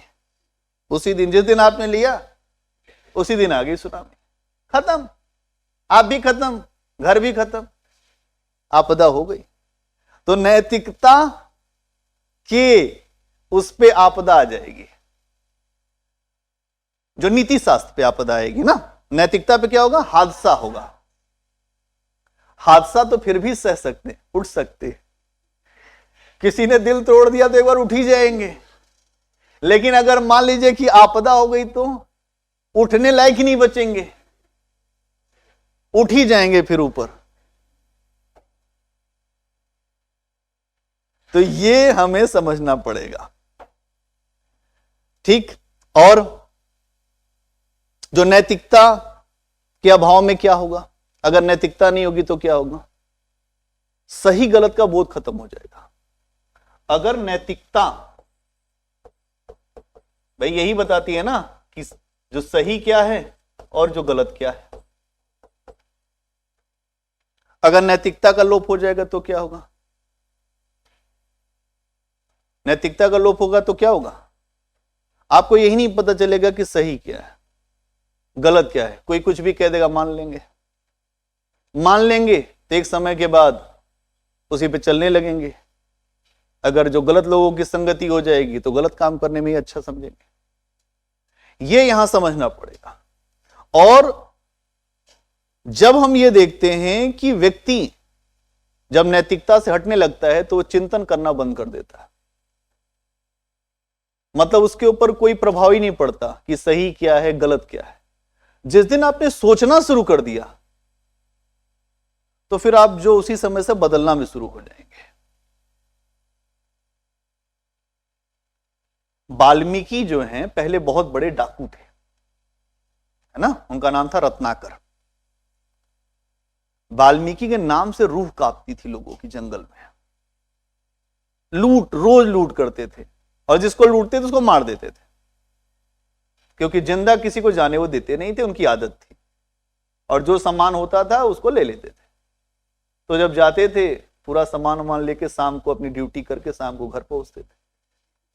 अब ड्यूटी उनकी वही थी, घर पहुंचे माल पानी लेके बढ़िया, जैसे ही बाहर आते थे तो गेट पे ही पत्नी पैर छूती थी, क्या लाए हो आज? क्या आज ये देखो ये सारा सामान। बच्चे, पापा क्या लाए?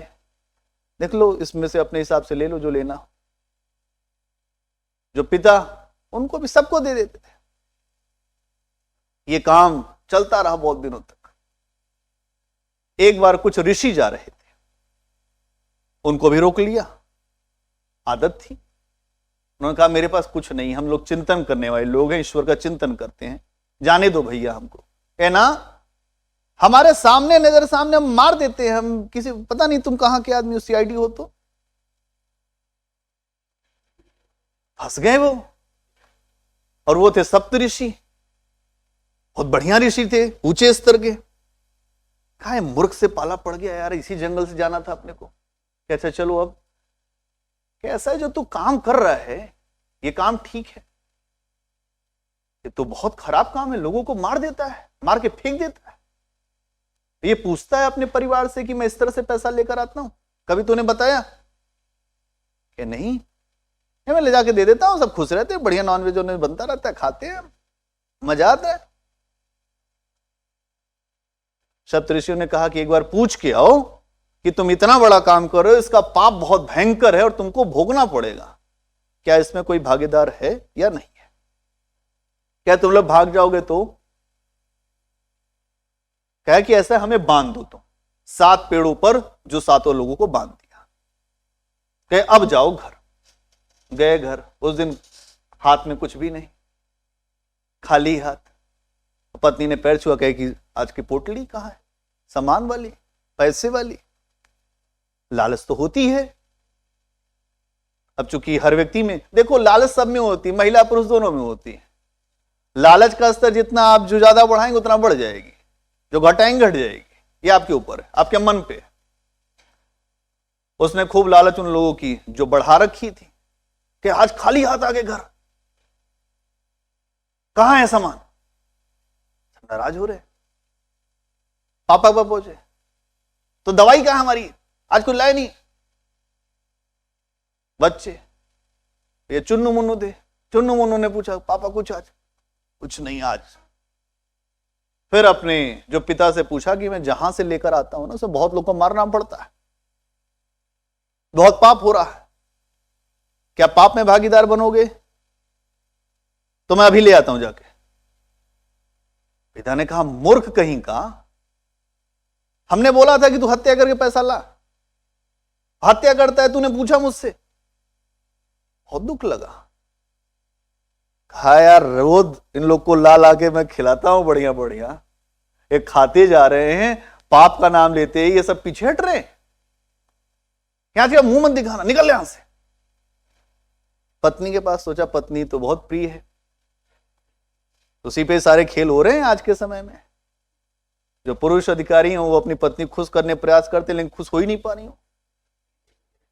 एक हार के बाद दूसरा हार आ जा रहा है, फिर एक हीरे अंगूठी नहीं 3 चाहिए। अरे उसके पास उतनी क्षमता नहीं है, कहां उसके ऊपर दबाव बनाए हुए हैं हम, लेकिन बना दे रहे हैं दबाव। हालत खराब हो गई है।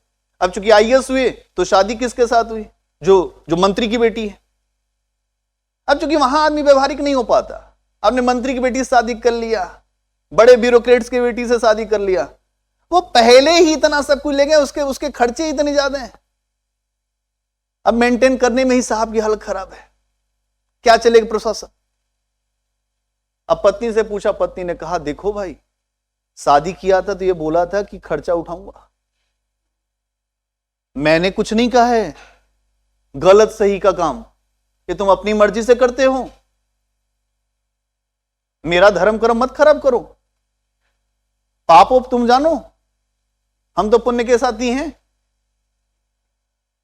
झटका लग गया रत्नाकर को। रत्नाकर पहुंचा दौड़ता हुआ वहां, उन लोगों से बताया, कहा कि बड़ी दिक्कत हो गई, मैंने तो पता नहीं कितने लोगों को मार दिया, कि अब मेरा भी कुछ निदान हो सकता है। उन लोगों ने कहा कि तुझे पता नहीं था इसलिए तूने ऐसा किया, निदान हो सकता है, आज से काम छोड़ दो और दूसरा काम पकड़ो। कहे कौन सा? कि ईश्वर को बुलाओ, ईश्वर का नाम जपो। तो बोले कि बोलो राम। तो बोला मरा। कि राम कैसे बोल सकते जनाब, पाप चढ़ा था, दिमाग ही नहीं काम कर रहा है, सही गलत क्या है उसके पता ही नहीं। मरा। कि बेटा मरा बोल रहा है तू, राम ही नहीं बोला जा रहा तेरे से। कैसा है कि पाप बहुत ज्यादा चढ़ा हुआ है, घर नहीं जाएगा आज से तो। ये झील है, यहीं का पानी पिएगा, ये पत्तियां इन्हीं को खाएगा, मांस उस खाना बंद, आज से तो यहीं पड़ा रहेगा। कि अगर ऐसा नहीं किया तो तुझे तो सब कुछ झेलना पड़ेगा, तू जानता है। और एक समय हुआ वाल्मीकि भय ब्रह्म समाना, ब्रह्म हो गए वही वाल्मीकि, उनके ऊपर दीमक बन गए शरीर पे, ऐसी कठिन तपस्या की। और कब वो मरा राम में बदल गया किसी को पता नहीं चला। और वाल्मीकि वही वाल्मीकि ऋषि हुए जिन्होंने रामायण संस्कृत में लिखी और उसमें सारी घटनाएं लिख दी जो राम के समय में होने वाली थी। तो भैया सारा खेल है वृत्ति में, मन में। मन में काम बसे या राम, ये हमारे ऊपर चलता है। अगर आप काम के तरफ बढ़ना चाहते हैं तो अंधे होके गिर जाएंगे, और अगर आप जो परमार्थ की तरफ बढ़े तो लोगों के कुछ अच्छा हो जाएगा, कुछ भलाई हो जाएगी। और उसमें बीच में आपके लिए भी स्थान है। ऐसा नहीं कि आप बिल्कुल अपने स्थान, आप ये सोचे कि अब एकदम मैं अपने लिए कुछ नहीं करूं, करिए, लेकिन उतना ही करिए जितनी जरूरत है। जरूरत से ज्यादा संग्रह मत करिए, क्योंकि संग्रह करने के बाद भी आप जिसको देना चाहते हैं वो लेकर भी आपको कुछ नहीं देगा। किसके लिए संग्रह कर रहे हैं? आने वाली पीढ़ियों के लिए कि अच्छे अधिकारी हो जाएंगे, विवाह होगा, बच्चे होंगे, उनके लिए, या अपने आसपास के लोगों के लिए। उन्हीं के लिए तो संग्रह करेंगे, लेकिन वो कुछ नहीं करेंगे आपके लिए। वो ले भी लेंगे, अभी देखा नहीं आपने, ले भी लिया लोगों ने और बाद में जो पाप लेने के समय कोई नहीं खड़ा हुआ। तो यह समझने की जरूरत होगी कि हम किस तरह से अपनी बातों को रखें। और जब विवेक का संकट पैदा होगा तो बहुत बड़ी दिक्कत खड़ी होगी। जब नाश मनुष्य पर छाता है पहले विवेक मर जाता है। पहले विवेक मरेगा, उसके बाद नाश होगा, उसके बाद जेल। बढ़िया ईडी आ जाएगी, सीबीआई आ जाएगी, जेल, चलो जेल, जेल भरो यात्रा। तो भैया यही है विवेक। तो अगर आपने कुछ जो गलत किया और अंतरात्मा आपसे बोल रही है कि भाई गलत है, सुधर जाओ, तो सुन लो। और नहीं सुन रहे हो बार बार तो बोलना बंद कर देगी। वही ईश्वर है, वही इनर कॉन्शियस माइंड है, वही जो कह लो, अंतः चेतना कह लो, आत्मा कह लो, वही बोलती है आपसे गलत मत करो। लेकिन हम सुनते नहीं है। क्यों सुनेंगे? क्योंकि हमारे ऊपर भौतिकता चढ़ी हुई है, आज की दुनिया है हमारे ऊपर। तो देख लो वो कर रहा है, हम क्यों नहीं करेंगे? कर रहा होगा तो चुप रहे भीतर, तो बोलना नहीं है, चुप, बिल्कुल चुप। चुप हो गया बेचारा। तो आपका अच्छा मन था, उसने आपको बताया था कुछ अच्छा करो। आप सब जानते हैं, आप जैसा व्यवहार अपने प्रति लोगों से चाहते हैं, क्या आप वैसा व्यवहार लोगों के प्रति करते हैं? पहली बात यह, क्या करते हैं? पूछिए अपने आप से, बताइए, मुझे मत देखिए, बोलिए भाई। आप जैसा व्यवहार, आप चाहते हैं कि मेरा सम्मान करें, मैं इतना अच्छा हूं, मैं इतनी अच्छी हूं, लोग मुझे बहुत अच्छे रिस्पेक्ट दे। आप कितना रिस्पेक्ट देते हैं? जो दोगे वही मिलेगा। ऐसा नहीं होता। किसने बोला? हाँ हाँ, ऐसा नहीं होता। यह हो सकता है कि आपने किसी को प्रेम दिया, हो सकता है कोई, लेकिन इसका मतलब यह तो नहीं है कि हम अच्छा व्यवहार करना छोड़ दें।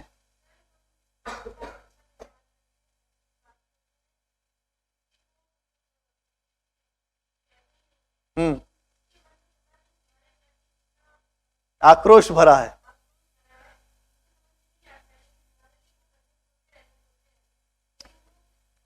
ये आपकी बात में समझ गया, प्रश्न आपका समझ गया। देखिए यक्ष प्रश्न है इनका। यक्ष प्रश्न जानती हैं, मतलब बहुत ही जरूरी प्रश्न है। हाँ बोल लीजिए आप।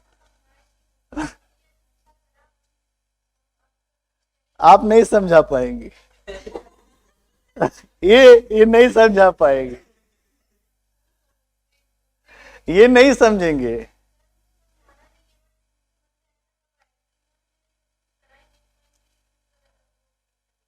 ठीक है, आप ये कहना चाह रही है कि मैं एक तरफ से अच्छा कर रही हूं लेकिन उधर से अच्छा रिप्लाई नहीं आ रहा है। आपने एक तरफ से अच्छा जो बिजली लाइन का कनेक्शन पहुंचा, उधर से जो अर्थिंग नहीं आ रही, यही मतलब ना। ठीक है, ठीक है, मैं समझाता हूं। नहीं, अच्छी बात है, इनकी बात सही है, कोई बात गलत नहीं है। आज के समय में ये जरूरी नहीं है कि आप किसी के लिए अच्छा कर रहे हैं तो वो आपके लिए अच्छा सोच पा रहा हो या वो आपकी बात को समझ पा रहा हो, क्योंकि हर व्यक्ति अपने अनुसार अपने जो विवेक से चलता है। आपका विवेक अलग है, उसका विवेक अलग है। हो सकता है वो आपको समझ ही ना पा रहा या आपके जो किए गए कार्य उसको ना समझ पा रहा हो, लेकिन इसका मतलब ये नहीं है कि हम अच्छे काम करना छोड़ देंगे। एक व्यक्ति के संदर्भ में हम ये पूरी बात बदल नहीं सकते। मान लीजिए हमने एक व्यक्ति के लिए अच्छा किया, उसने नहीं माना, लेकिन क्या हम पूरी दुनिया के साथ भी अच्छा कर रहे हैं? ये तो आपने बहुत अपने आप को जो लिमिट में कर दिया। लेकिन वास्तविकता क्या है कि सबके साथ अच्छा करना, बदले में कुछ मांगना नहीं।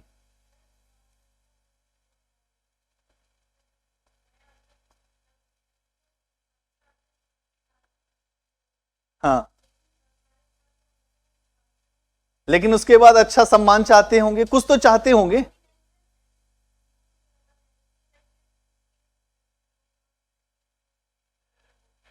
खराब बोल रहे हैं क्योंकि वो तो समाज में ही खराबी है, वो आपकी गलती नहीं है, समाज में ही है, वो अंदर विष भरा है। आप अमृत पिला रही हैं, उससे अमृत नहीं पीना है किसी को। यहां पे कोई अमृत पीने को तैयारी नहीं है, लोग यहां जो है विषधर हैं। आप ये समझिए, एक बड़ा अच्छा है, कबीर ने, देना सब कुछ लेना कुछ नहीं, पाना जाकर झूरों का, अड़गड़ मत है पूरों का। अड़गड़ मतलब यहां कुछ भी दो मांगो मत, मांग दिया तो आप बुरे हो जाओगे। एक बड़ा अच्छा है कि दुनिया की हर निगाहें जहरीली हैं नागिन से। दुनिया की हर निगाहें जहरीली हैं नागिन से, मैं दूध पिलाता हूं फिर भी मुझे डसती। ये भी कबीर का है कि आप चाहे जितना अच्छा कर लीजिए। मैंने अभी आपको बताया, हम लोग इतनी देर से यही तो चर्चा कर रहे हैं, अच्छे अधिकारियों आपके ऊपर आरोप लगना शुरू हो जाएगा, अरे बहुत भ्रष्टाचार, नंबर 1 के भ्रष्टाचारी है। तो मैं जानता हूं उधर, हाँ भैया भ्रष्टाचारी हैं ये। कौआ कान ले गया, पूरे मार्केट में चर्चा। अरे अभी वहां पिछले जिले में हमको पता है, भैया उनकी भोली सूरत में मत जाना, भोले नहीं है, मोटा पैसा लेते इसलिए छू नहीं रहे हो। अच्छा ये बात है, इस तरीके से काम होते हैं। तो उससे चिंता मत करिए, आप अच्छा करते रहिए और अपनी नैतिकता को बल देते रहिए, आप पीछे मत हटिए। क्योंकि गांधी जी को बहुत सारे लोगों ने बहुत कुछ कहा अपने जीवन काल में, लेकिन गांधी जी ने पीछे हटने का स्वभाव नहीं बनाया, लोगों के लिए किया हमेशा। तो ये होता ही है, जो अच्छा करता है उसके सामने बात आती है। तो अगर हम लोग देखें, अगर आप अपने किसी भी जानने वाले से मिलते हैं तो अच्छे से मिलते हैं, आपका जो परिचित है, लेकिन अनजान व्यक्ति से आप जब मिलते हैं उससे आपकी नैतिकता का पता चलता है, क्या वास्तव में कितने नैतिक हैं, आपकी नैतिकता है कि नहीं है, आपके घर में क्या संस्कार मिले नहीं मिले। कुछ लोगों की आदत होती है, जैसे मान लीजिए कि आप किसी अधिकारी के लड़के हो या आप लड़की हो, अधिकारियों की बड़ी समस्या है, क्योंकि अधिकारी जो होता है वो राजा होता है। अब उसके यहां जो कर्मचारी काम करते हैं तो 55 साल का बुधिया काम करता है, तो बुलाते हैं, वो खुद हैं 35 के 55 साल को बुलाते हैं। कोई ऐसे बुला सकता है, ये बुधिया काका इधर आओ, कोई ऐसे बुला सकता है, बुधिया इधर आओ। तो बच्चा जो है वो भी देख रहा है, वो भी थोड़े समय के बाद बुलाएगा, बुधिया इधर आओ। अधिकारियों क्या है, आप जाइए दिखाइए। और खुद ही अधिकारियों से ऊपर चल रहे हैं। अधिकारियों से ज्यादा उनकी पत्नियां एकदम रहती हैं पावर में। अब किसी साहब से आप मत मिलिए, कोई दिक्कत नहीं, पत्नी जरूर मिलिए, जाके मिल लीजिए, काम हो जाए 100%। आपको पता है नूरजहां के मिलने से, नूरजहां जो जहांगीर की पत्नी थी, अंग्रेज अधिकारी नूरजहां से जाके मिले थे। मैडम हाइनस थी नूरजहां, सिक्के पे चलती थी और झरोखा दर्शन दे। नूरजहां ने कहा दे दो कंपनी को काम, दे दिया काम। देखा कंपनी ने क्या किया यहां। यह आज से नहीं है, यह पहले से ही है कि जहां पर अपना काम बनाना होता है लोग उसके किसी खास को पकड़ते हैं। और सबसे खास कौन है आज के समय? पत्नी है। और जो पत्नी के लिए पति है, तो पति के नाम पे तो वैसे पत्नियां नहीं पिघलने वाली है। मान लो कि पत्नी आईएएस है और पति मान लो कि ऐसे ही है, लेकिन यह खतरा पैदा कर सकता है पति को, उसके नाम पे भ्रष्टता कर सकता है या भ्रष्टाचार कर सकता है। ऐसे उदाहरण देखे गए कि पत्नी बहुत अच्छी, पति ने कहा हमारे जानते हैं पत्नी आईएएस। हाँ हाँ सर जानते हैं, ले लो ठेका पट्टा। यहां पे पत्नी को पता ही नहीं कुछ। अब मामला यहीं पे फंसता है। इसीलिए कहते हैं कि एक अपना जो पारिवारिक जीवन है और जो सार्वजनिक जीवन है उसको अपने सर्विस के जीवन में मत घुसाइए। इसीलिए पब्लिक लाइफ अलग है और अपनी पारिवारिक लाइफ अलग है। और जो इसमें मिक्सिंग कर देता है वो खत्म हो जाता है, अधिकारी और व्यवस्था दोनों। शाम को 6 बजे के बाद जो परिवार के लिए समय, शाम को 6 बजे से पहले ऑफिस के लिए, वहां के लोगों के लिए, उसमें हम कोई इंटरफियर जो परिवार का नहीं सुनते। और अगर लोग सुन रहे हैं फिर गड़बड़ होगा, फिर दिक्कत होगी। तो क्या ये बात समझ में आ रही? इतनी बात समझ में आई? अगर आप किसी अस्पताल में गए, अस्पताल में कैसे रहते? अपने अनुसार कि अस्पताल के अनुसार? यह नैतिकता है, यह नैतिकता है। ये जो नीति शास्त्र है, सॉरी, ये जो नीति शास्त्र है, नैतिकता का मतलब अपने हिसाब से, जो नीति शास्त्र का मतलब कोई नियम जहां पे आपको फॉलो करना है। तो हॉस्पिटल गए तो नीति शास्त्र, वहां के नियम के अनुसार हम चलेंगे। वहां पे बोला गया धीरे बोलिए तो धीरे ही बोले, चुप रहना है तो चुप ही रहेंगे। ये हमें तरीका जो समझना होगा कि नीति शास्त्र में क्या होता है, नैतिकता में क्या होता है। और अब हम लोग आगे बढ़ते हैं, सद्गुण क्या होते हैं। सद्गुण, आइए सद्गुण पे।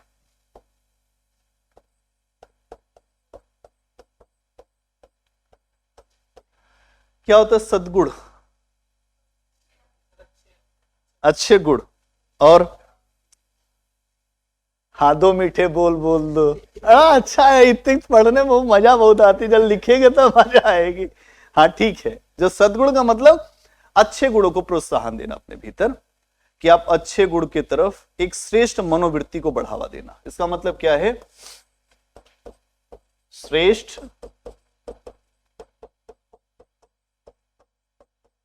मनोवृत्ति को बढ़ावा देना।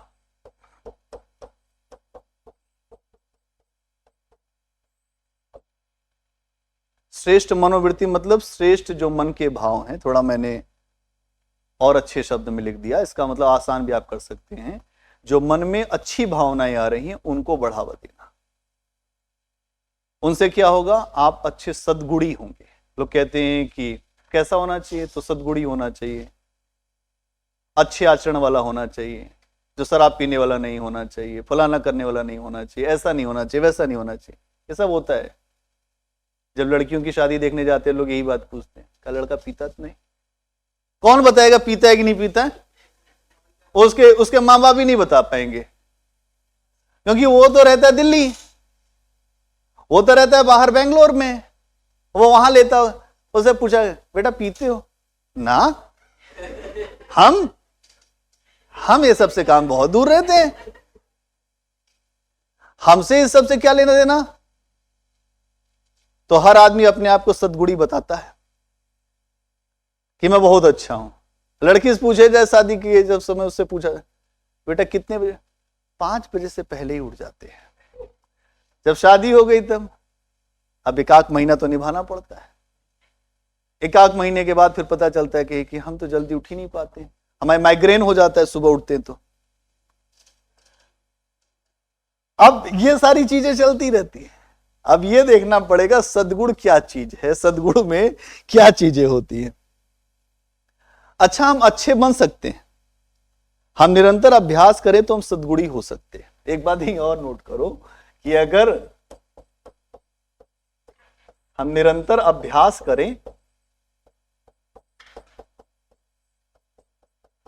करें तो जो सद्गुणों को जो बढ़ा सकते हैं, नहीं बढ़ा सकते, जो हटा भी सकते हैं, कम भी कर सकते हैं, जो बढ़ा भी सकते हैं। अच्छे लोग क्या करते हैं? अच्छे अच्छे गुण को सीखते जाते हैं। हंस क्या करता है? हंस क्या करता है? मोती। जो कौवा क्या करता है? सब खाता है। जो सर्वभक्षी, इसीलिए काला है एकदम। सब नहीं खाना है, उसमें भी चुनना है। सब खाने के चक्कर में पड़ जाएंगे तो खत्म हो जाएंगे। आप क्या, यही नहीं पता चलेगा कि आप मानव हैं कि दानव हैं। तो यहां यह समझना पड़ेगा कि सद्गुण जो है वो विकसित भी हो सकता है कि अगर आप निरंतर अभ्यास करें। करत करत अभ्यास जड़मत होन सुजान, रस्सी आवत जात है सिल पर पड़त निशान। तो अच्छा अच्छा प्रयास करेंगे तो अच्छा अच्छा होगा, और गंदा गंदा प्रयास करेंगे गंदा गंदा होगा। मतलब यही कहने का मतलब है कि अगर आपने बुराई को बढ़ा दिया, जो बुराई की प्रवृत्तियों को विकास दिया अपने भीतर, तो वही चीज खड़ी हो जाएगी। अच्छाई को बढ़ावा देंगे तो अच्छाई बढ़ेगी। ये प्रोसेस है, ये प्रोसेसिंग है। और अगर आप देखें तो व्यक्ति का जो चरित्र होता है उसके आचरण से हमें दिखता है कि अगर कोई व्यक्ति आपको दिखेगा, व्यक्ति का चरित्र उसके आचरण से दिखता है।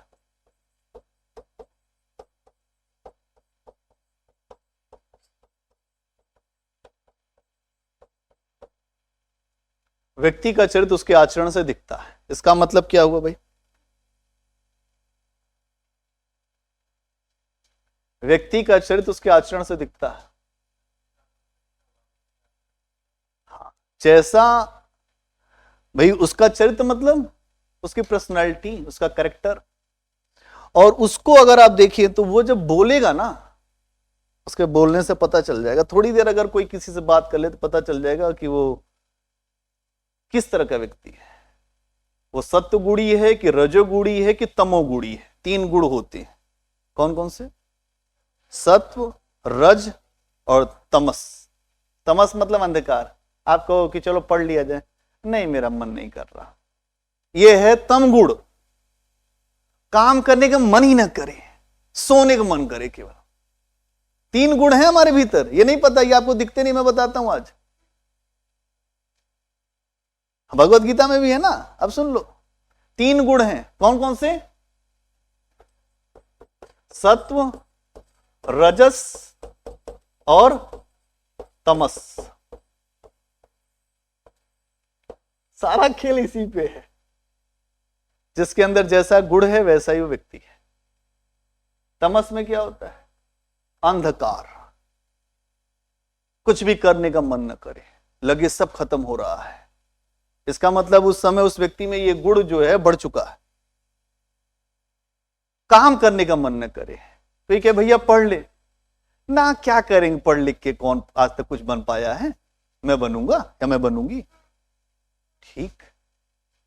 ऐसे लोग कहते हैं कि दुनिया में हाथ पैर हिलाना नहीं अच्छा, मर जाना पे उठ के कहीं जाना नहीं अच्छा। मर जाएंगे लेकिन उठ के कहीं नहीं जाएंगे। ये आलसियों की पहचान है। ये आलसियों की पहचान है। वो दुनिया को पूरा ज्ञान दे देंगे, देख ये करना चाहिए, कहे भैया आप कर दीजिए। हम अभी थके हैं, अभी लेटे हैं। हम 12 घंटा पढ़ने के बाद अभी हम जगे ही थे। जब तू सो रहा था तो हम पढ़ रहे थे। और वो 2 दिन से सो रहे हैं। 2 आलसी थे, दोनों सोए हुए थे। एक के पेट पे आम गिरा और एक के हाथ के पास गिरा। हाथ के पास गिरा तो उसने कहा कि भाई आम खा ले, हम तो गिरा है पका हुआ। हाँ, कौन हाथ वहां करेगा, उठाएगा कि यार तू खा लेता, तेरे तो पेट पे गिरा है। कि मेरी हिम्मत नहीं भैया। ये कहानी है आलसियों की। आलसी अगर आप हो गए तो जीवन में कुछ भी नहीं कर पाएंगे। मतलब आलसी होने का मतलब यह है कि आपसे कुछ नहीं होगा जीवन में, आप पहले ही समझ लीजिए। और आलस मतलब तामसी गुण, अंधकार का गुण। इसमें क्या होगा, हमेशा आप ढूंढेंगे शॉर्टकट। कोई आपको बता देगा आईएएस बनने की विद्या मेरे पास है। क्या क्या वहां पे नहर पे ना एक काला बकरा घूम रहा है, उसको पकड़ ला। आप उसमें आपको आलस नहीं आएगी, आप जाएंगे दौड़ते हुए उसको पकड़ लेंगे कि अब उसको काट देंगे आप। ऐसे लोग अलग अलग प्रकार की पूजा पद्धतियों में फंसे रहते हैं। तांत्रिक पूजा, ये पूजा, वो काला जादू, फलाना जादू, वशीकरण, तंत्र मंत्र, इसमें रहते हैं। यह है तामसी गुण। अब राजसी गुण क्या है? मैं करके दिखा दूंगा, और वो पढ़ेगा भी, जिसमें आप सब है। करूंगा मैं, एक दिन आ जाऊंगा वापस, करके दिखा दूंगा। अब मेहनत भी करेगा, मैं लड़ूंगा, मैं ये करूंगा, मैं वो करूंगा, मैं करके दिखाऊंगा। इसमें अभिमान होता है, वो इसमें अहम की भावना बहुत है। मैं कर रहा हूं, मैंने जाके मुखर्जी नगर पढ़ा, मैं करोल बाग में पढ़ रहा हूं, ये कर रहा हूं। अभिमान खड़ा हो जाएगा तुरंत, अहम। क्योंकि जहां ज्ञान होगा, ज्ञान पचाना तो बड़ा महान काम है। ज्ञान पचाने के लिए नम्र बनना पड़ेगा, विनम्र बनना पड़ेगा, तब जाके ज्ञान पचना शुरू होता है। नहीं तो ज्ञान पचता ही नहीं है। खूब पढ़ लोग बोल ही नहीं पाओगे 2 मिनट, बोलने की हालत खराब हो जाएगी, चाहे जितना ज्ञान तुमको हो। हम लोग छोटे थे तो हम सोचते थे कि यार कैसे लोग बोलते होंगे। बोलना हमको सबसे कठिन काम लगता था। कि मास्टर का काम सबसे खराब काम होता है। आज मास्टरी करनी पड़ रही है। भाई आप नहीं जानते कि आप क्या करेंगे, लेकिन जो चीज आपको मिला उसको अच्छे से करिए।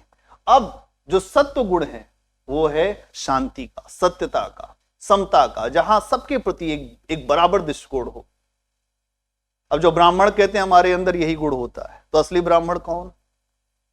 जो सबके प्रति बराबरी की भावना रखे, जिसके पास शांति हो, अशांति ना हो। तो यही 3 गुण हैं जो हमें इंसानों में बेहतर बनाते हैं। और अगर जिसमें ये गुण ज्यादा है वो इंसान ज्यादा बैलेंस होगा। उसको कोई बोल भी देगा, जो गाली भी दे देगा, तो वो कहेगा ठीक है, इनकी बुद्धि है ऐसी।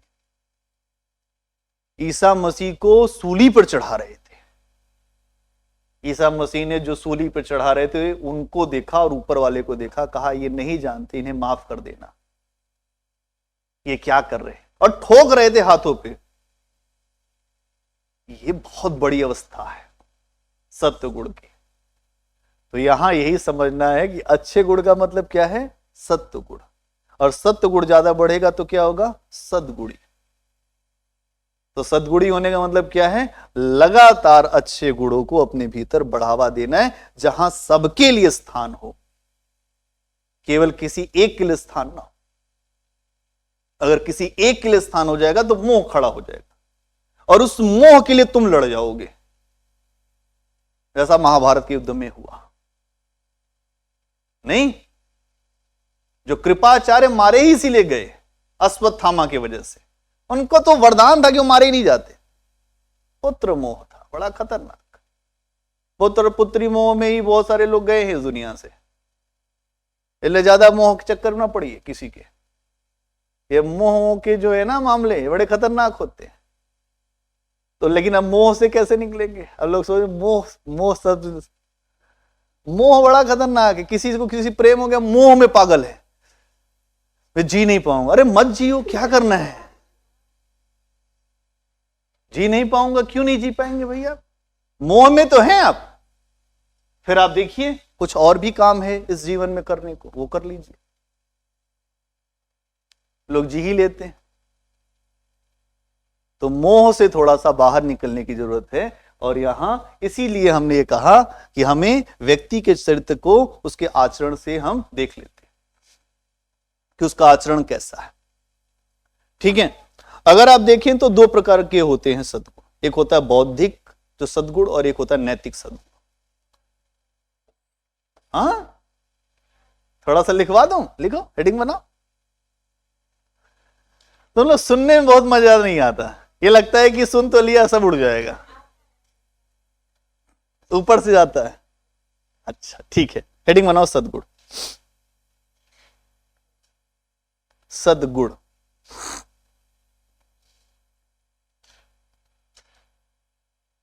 यह एक श्रेष्ठ मनोवृत्ति है। यह एक श्रेष्ठ मनोवृत्ति। अच्छा किया तुमने बोल दिया, लिखवा दो, भूल जाते, नहीं तो हम इसी बोल जाते सब। यह एक श्रेष्ठ मनोवृत्ति है। यह एक श्रेष्ठ मनोवृत्ति है जिसे निरंतर अभ्यास के द्वारा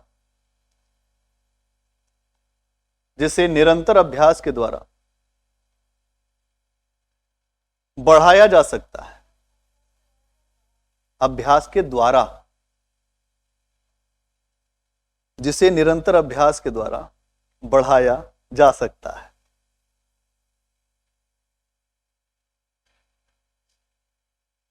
इसके अलावा यह व्यक्ति के चरित्र और आचरण से भी,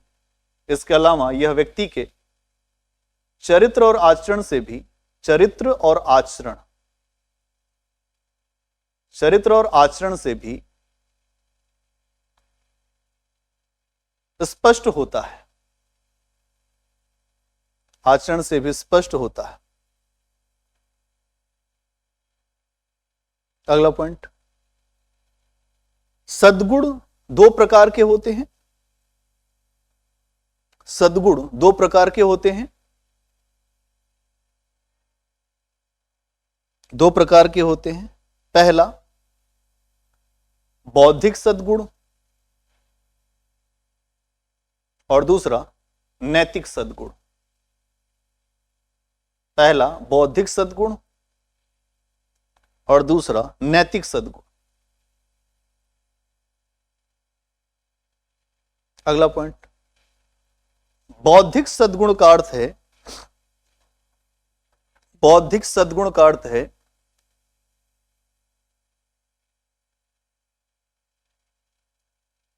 चिंतनशील जीवन जीते हुए। बौद्धिक सद्गुण का अर्थ है चिंतनशील जीवन जीते हुए, चिंतनशील जीवन जीते हुए ज्ञान के तरफ आगे बढ़ना। चिंतनशील जीवन जीते हुए ज्ञान के तरफ आगे बढ़ना। तो ये क्या हो गया? बौद्धिक सद्गुण। इसमें कोई समझने में किसी दिक्कत? ठीक है। चरित्र मतलब क्या है? कैरेक्टर। आचरण मतलब व्यवहार। आपका चरित्र आपके व्यवहार को बताएगा कि वास्तव में आप कैसे हैं। आचरण मतलब क्या होता है कि आप जो कुछ भी लोगों के साथ करते हैं, जो आपका तरीका है, वो आचरण है। और चरित्र उसी से बनता है। और जब किसी के चरित्र को देखना हो तो उसके आचरण को देख लीजिए, इंटरलिंक है। नहीं, अगर किसी के चरित्र को देखना है तो क्या करेंगे? आचरण देख लीजिए। आचरण देख के पता चल जाएगा कि शाम को 6 बजे वो कहां है। अगर वो मदिरालय है तो उसका चरित्र कितना महान होगा ये पता है, और कितना दमखम होगा उसमें ये भी पता रहेगा। और ऐसा व्यक्ति कुछ नहीं कर पाएगा। इसीलिए आप देखेंगे कि अधिकतर लोग जब अच्छे स्थान पे पहुंच जाते हैं तो उनके अंदर यह समस्या आ जाती है कि अब तो हमने सब कुछ हासिल कर लिया। और जब सब कुछ हासिल कर लिया तो फिर क्या दिक्कत होगी? कुछ भी करने के लिए हमारे लिए कोई मनाही नहीं है। पानी पीजिए, पानी पीजिए। कुछ भी करने के लिए मना ही नहीं है। मतलब क्या है, जब आप एक अवस्था विशेष पे रहते हैं ना, तो लोग ये बोलना शुरू कर देते हैं कि हमारे लिए कुछ भी मना नहीं है, हम कुछ भी कर सकते हैं। जैसे आप आईएएस बन जाए, एकेडमी पहुंचे, वहां पे अधिकतर आपको आईआईटीएन मिलेंगे। कौन मिलेंगे? आईआईटीएन, आईएम के अच्छे जो संस्थाओं से पढ़े हुए वही मिलेंगे आपको, टॉपर्स। आप मान ली घुस गए किसी तरह से मेहनत करके, मान लिया हमने अच्छे से पढ़ा दिया, कुछ आपने मेहनत कर लिया और आप घुस गए, वहां आपकी स्थिति होगी कि आप होंगे बगुला, वो सब हंस की तरह। ये अच्छा माध्यम हिंदी, अच्छा अच्छा अच्छा। अब आप उनको देखेंगे, वो आपके लिए मानक बन जाएंगे, आप उनको देख के चलेंगे। ये कैसे? ऐसे ही पढ़ा जाता। आप भी तो पढ़ के गए भाई, आप क्यों से इतना ज्यादा प्रभावित हो रहे? लोग हो जाते हैं प्रभावित। अब वो मंडे टू फ्राइडे पढ़ते हैं, सैटरडे पार्टी करते हैं, क्योंकि और चीजों में तो आप उनके साथ सहमत नहीं हुए, लेकिन उसमें जरूर सहमत हो जाते हैं। फिर ये मानते हैं ये तो बड़े लोगों की चीजें हैं, ये कोई सामान्य चीज नहीं, हम लोग मेहनत करने वाले लोग हैं। तो जब इस तरह की चीजें होती है तो कुछ इस तरह की भी चीजें होती हैं, कोई दिक्कत नहीं है, उसको जस्टिफाई कर लेते हैं। तो लड़के और लड़कियां दोनों पीने लगते हैं। एकेडमी से रिपोर्ट भी आई कि जो सैटरडे के दिन तो बड़ी हालत खराब रहती है, इस पर रिपोर्ट है। क्यों? वीक में थक जाते हैं ना, हर वीक में इतना पढ़ा दे रहे हैं कि वही दिमाग नहीं काम कर रहा है, तो उसको पचाने के लिए पीना पड़ता है। तो कहते ही हैं कि जो गम को जो छिपाने के लिए पी रहे हैं, ये कुछ नहीं है, सब केवल मक्कारी है, झूठ है, कोई गम नहीं छिपता उससे। भूल जाते हैं थोड़े समय के लिए, आप पीने के बाद भूलते हैं, लेकिन असली में अगर दर्द है तो फिर भूल नहीं पाएंगे, चाहे जितना पी लीजिए। अगर पीने वाले जो हैं दर्द से मुक्त हो जाते तो रोज क्यों पी रहे हैं? पी इसीलिए रहे हैं कि भूल जाएं, लेकिन भूल उतने ही नहीं पा रहे हैं और दर्द बढ़ रहा है। मीराबाई ने कहा, दर्द की मारी बन बन भटकूं, वैद मिला नहीं कोई। मीरा की जब पीर मिटेगी, वैद सवरिया होई। वास्तव में वैद कौन है, ये समझने की बात है। अब लोगों को दर्द है और यहां लोग पी ले रहे हैं फटाक से, दर्द बड़ा छे, दर्द हो रहा है यार, अभी तो पीना होगा, पी रहे हैं और लोग भी उनके पीछे पी रहे हैं। तो इससे बचिएगा। अभी जो लोग होंगे सेलेक्ट, वो लोग बताएंगे वहां पे कि क्या स्थिति है। अगर सच्चाई बता दें लोगों को मोह भंग हो जाएगा। ठीक है, आप तैयारी कर रहे हैं, आप हो जाइए, लेकिन वहां जाके आपके ऊपर असर तो पड़ के ही रहेगा, क्योंकि आप इंसान ही हैं, आप भगवान तो है नहीं। लेकिन विवेक अगर रहेगा तो सही बचे रहेंगे। और उस समय लगा कि अरे हमारे लिए सब कुछ, कोई निषेध नहीं है, हम सब ले सकते हैं, हम सर्वाहारी हैं। उस समय क्योंकि आपको यह भी डर नहीं रहेगा कि अब क्या दिक्कत है, अब तो आईएएस हो गए, अब क्या तोपत, तो 60 साल के बाद ही छूटेगा मामला, कौन क्या बिगाड़ लेगा हमारा। इसी चक्कर में गड़बड़ होता है, इसी चक्कर में ही गड़बड़ होता है। तो यहां पे अभी आपने देखा कि सद्गुण क्या है, उसमें आपके दो हिस्से आपने लिखा, एक तो बौद्धिक सद्गुण और दूसरा नैतिक सद्गुण। अगला पॉइंट बनाइए, नैतिक सद्गुण में लिखिए।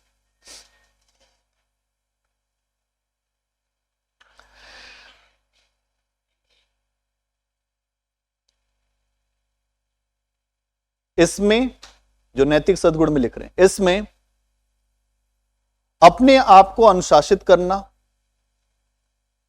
इसमें अपने आप को अनुशासित करना, संयमित रखना, अपने आप को अनुशासित रखना, संयमित रखना, संयमित,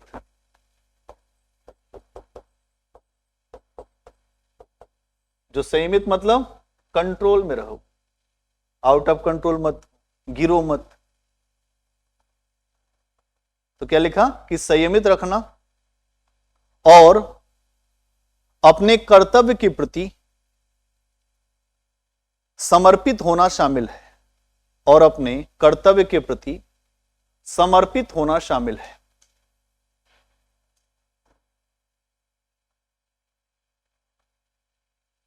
क्या बात समझ में आई कि नैतिक सद्गुण क्या होते हैं? बोलो भाई। तो नैतिक सद्गुण में आता क्या है, क्या करना चाहिए हमें? हमें अपने आप को अनुशासित करना है। हर आदमी आपको अपने तरह बनाना चाहता है, क्योंकि वो खुद अनुशासित नहीं है, वो चाहता है आप भी उसी के रंग में आ जाइए। अगर वो हुआ हुआ बोला तो आप भी हुआ हुआ बोलिए, वो डांस करे तो आप भी करिए। आप ऐसे तो कर नहीं सकते, क्योंकि आपकी मान्यताएं, आपकी परंपराएं रोक देंगी। तो होश में नहीं रहेंगे तो करेंगे उसका काम। इसीलिए लोग अपने जैसा बनाने के चक्कर में पड़े हुए हैं हर जगह, कि तुम मेरे जैसा बनो। क्यों बने हम आपके जैसा? भाई हम अपने जैसा रहेंगे। वीर जारा का बड़ा अच्छा गाना है कि हम तो भाई जैसे हैं वैसे ही रहेंगे, कि दुनिया बदले जमाना बदले हम ना बदलेंगे। तो ऐसे ही अधिकारी अगर बन जाएंगे कि हम ना बदलेंगे तो व्यवस्था बदलेगी। और अगर हम जाते ही बदल गए तो फिर वही है कि आपने रंग दिखा दिया अपना। तो कहते हैं अधिकारी बन के बदल गया, बदलना ही था। वो क्या करेगा? वो तो सामान्य मानव, बदलना ही था। कुछ ही लोग रहेंगे कि जो नहीं बदलेंगे, और वही बदलेंगे समाज, वही बदलेंगे व्यवस्था, वही बदलेंगे। और वही जो रगड़ खाएंगे और वही डांट खाएंगे, वही हो सकता है मार भी खा जाएं, लेकिन वही व्यवस्था बदलेंगे। एक उपन्यास है महाभोज। उस उपन्यास में अगर आप देखेंगे तो एक बात है, एक अधिकारी है DIG mister Saxena. Mister Saxena के पास एक मामला हत्या का आता है। उस हत्या के मामले उनको पता है कि इसमें मुख्यमंत्री का आदमी जुड़ा हुआ है। मुख्यमंत्री ने कहा, मिस्टर सक्सेना बहुत ध्यान से इसको देखना। मिस्टर सक्सेना को पता है कि मामला मुख्यमंत्री जी का है, करे क्या? एक समय मिस्टर सक्सेना के अंदर आ गया, यार कि क्या ही कर रहा हूं मैं, क्यों ही नौकरी कर रहा हूं, कि जब कुछ होना ही नहीं है इसमें। और उसके परिवार के लोग, जिसकी जो घर का लड़का जिसकी हत्या हुई, वो आके रोज पैर पकड़ रहे कि साहब कुछ न्याय मिलेगा। झूठ बोल रहे हैं हम, हमें पता है कुछ न्याय नहीं मिलेगा। एक समय तक आके मिस्टर सक्सेना ने कह दिया मैं सर्विस ही नहीं करूंगा, इस्तीफा दूंगा। इसको कहते हैं नैतिकता उबाल मारने लगती है। वही नहीं संभल रहा है तो क्या करें, दर्द इतना हो गया कि अब बर्दाश्त से बाहर है। और मिस्टर सक्सेना ने इस्तीफा देकर उसके मामले को खुद से लड़ना शुरू कर दिया कोर्ट में जाके। यहीं से समझ में आता है व्यक्ति यथार्थ की तरफ कैसे बढ़ता है।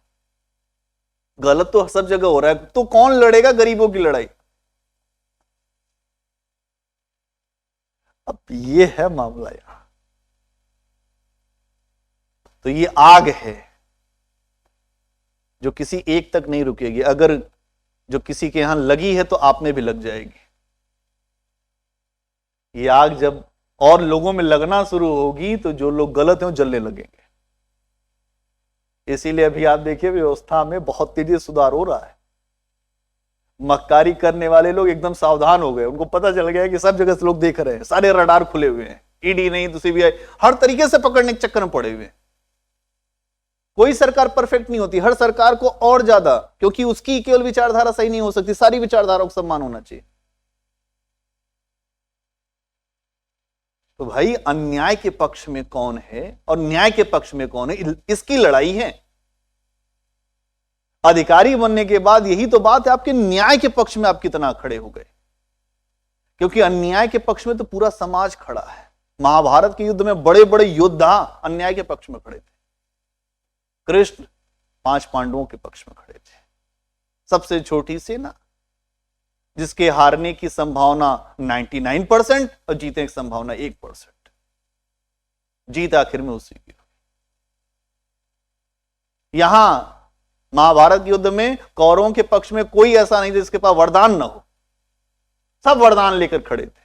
भीष्म पितामह वरदान, इच्छामृत्यु, द्रोणाचार्य वरदान, कृपाचार्य वरदान, कर्ण वरदान, दुर्योधन वरदान, सब वरदान है, लेकिन एक भी वरदान नहीं चल पाए।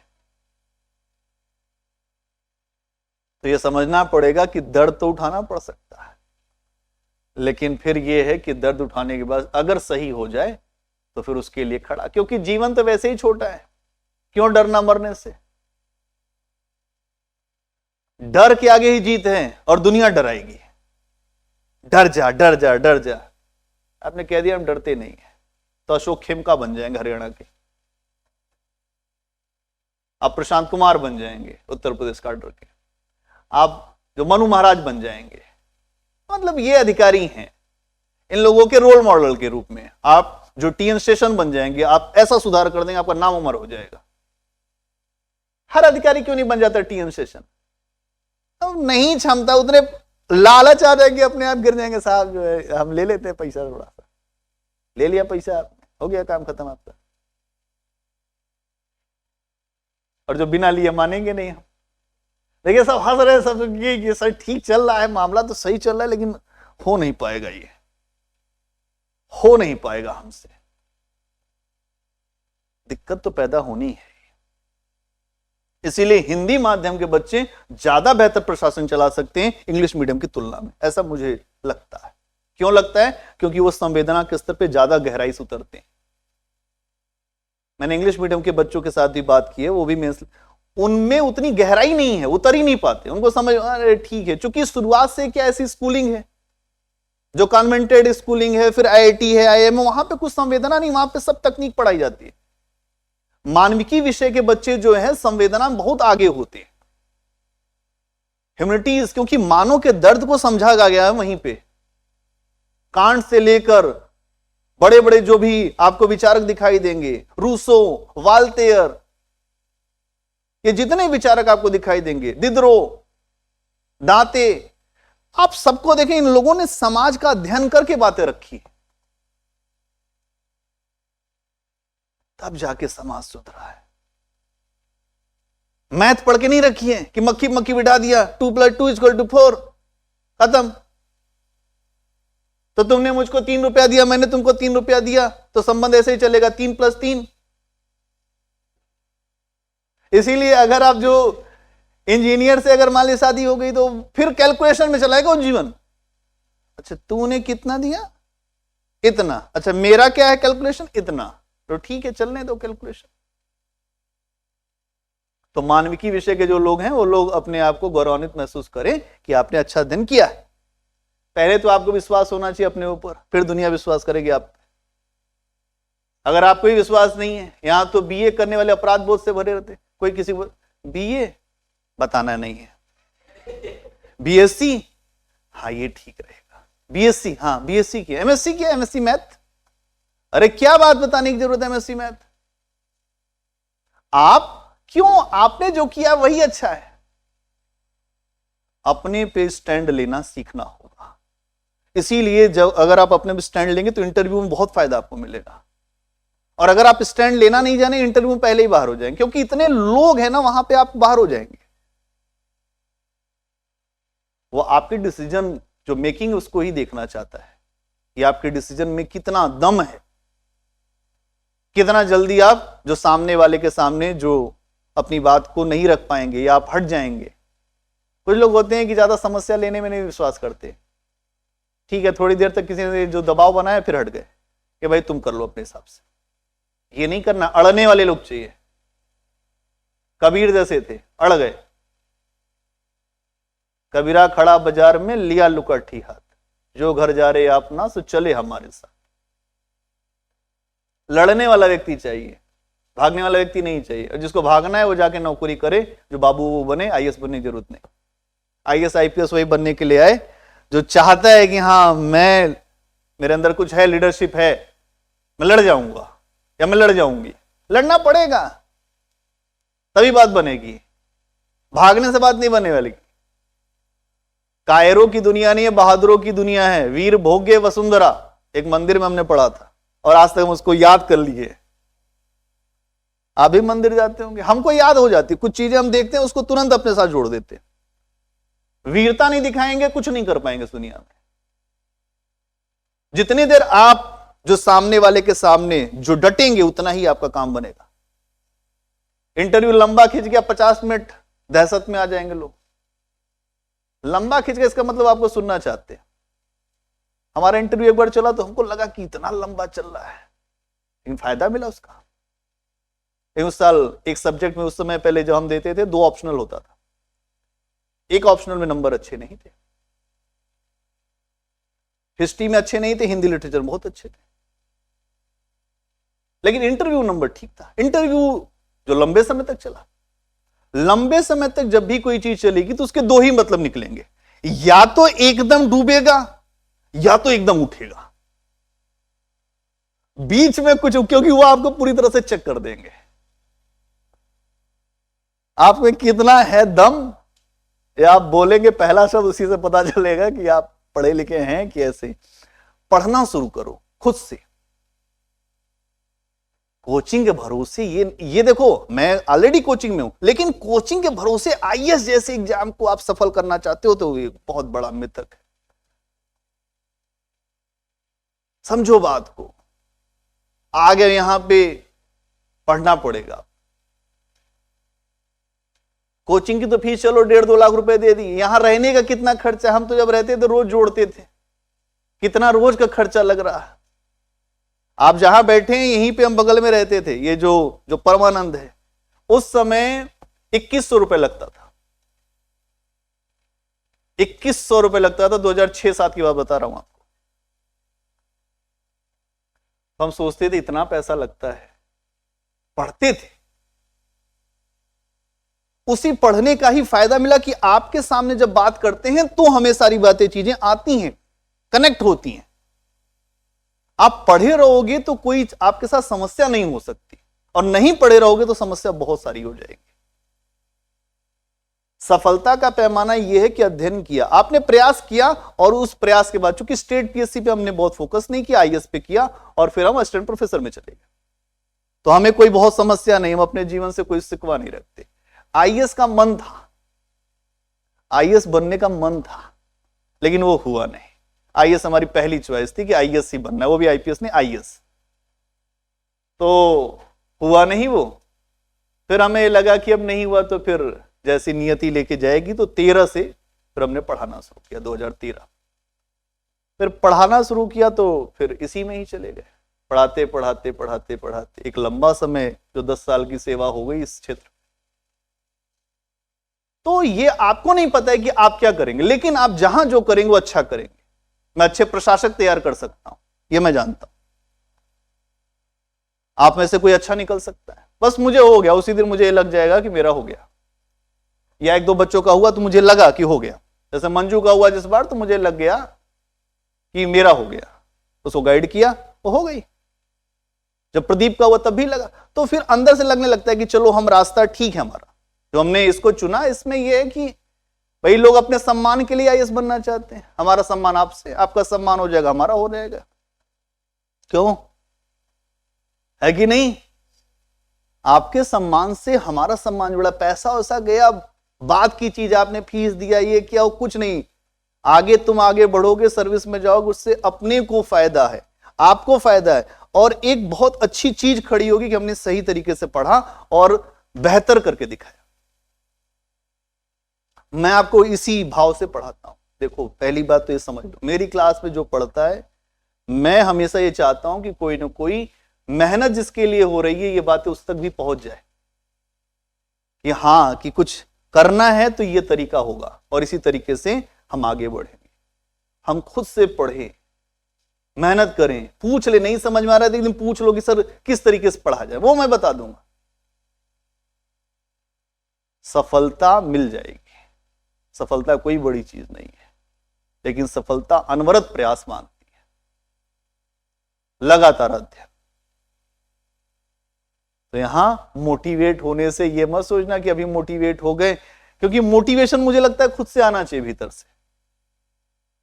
कितना भी रील देख लो, मोटिवेशन उससे कुछ नहीं होगा, 2 मिनट के बाद फिर वही डिमोटिवेट, अरे ठीक है चलो चाय पियाते।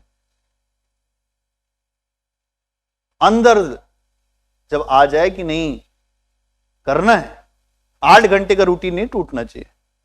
जितने लोग कुछ भी कर रहे हैं, कोई मतलब नहीं मेरे को, मैं 8 घंटा पढ़े बिना नहीं हिलूंगा, ना हिलूंगी। मुझे ये जो मुझे समय मिला ये फिर वापस नहीं मिलेगा। तुमको मिल सकता है, लड़के हो या लड़कियों के ऊपर तो और जिम्मेदारी ज्यादा है। आप ये सोच लें कि नहीं हम यहां आ गए, एक दिन हमारा समय नहीं पास होगा, भाई समय नहीं पार हो पाएगा, फिर समय नहीं वापस मिलेगा। पूछिए, मेंटर पकड़िए जाके कि नहीं हमको बताइए सर हमारा क्या करें हम, चिंता होनी चाहिए। आप भी आराम से बैठे, वो भी आराम से बैठे, ठीक बैठे रहो, ताली बजाते रहो। ऐसे नहीं काम चलेगा, लगना पड़ जाएगा। और जब आप लगेंगे तभी आपका होगा। हम तो देख रहे हैं आप कौन क्या कर रहा है। कोई अच्छा करेगा तो उसको शाबाशी, नहीं करेगा एक दो बार उसको मना करेंगे, नहीं मानेगा तो छोड़ देंगे। यही तो कर सकते हैं टीचर, और क्या कर सकते हैं? उसके हाथ में कुछ है भी तो नहीं। आप सब समझदार हैं, बुद्धिजीवी हैं। तो यहां हमको ये देखना पड़ेगा। प्लेटो एक बहुत बड़ा दार्शनिक है यूरोप का। प्लेटो ने सद्गुण के बारे में क्या कहा है? प्लेटो कहता है कि विवेक, साहस और संयम 3 सद्गुण होते हैं। प्लेटो क्या कहता है? विवेक, साहस और संयम,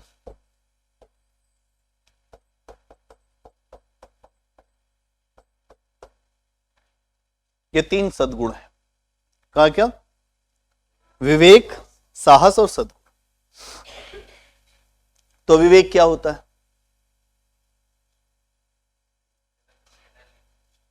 सही, बिल्कुल सही। मतलब विवेक मतलब आप जो गलत या सही का निर्णय ले पाए, उसको कहते हैं विवेक। साहस मतलब लड़ जाना, खड़े रहना अपने स्टैंड पे, भागना नहीं। अधिकतर लोगों में आदत है भाग जाते हैं।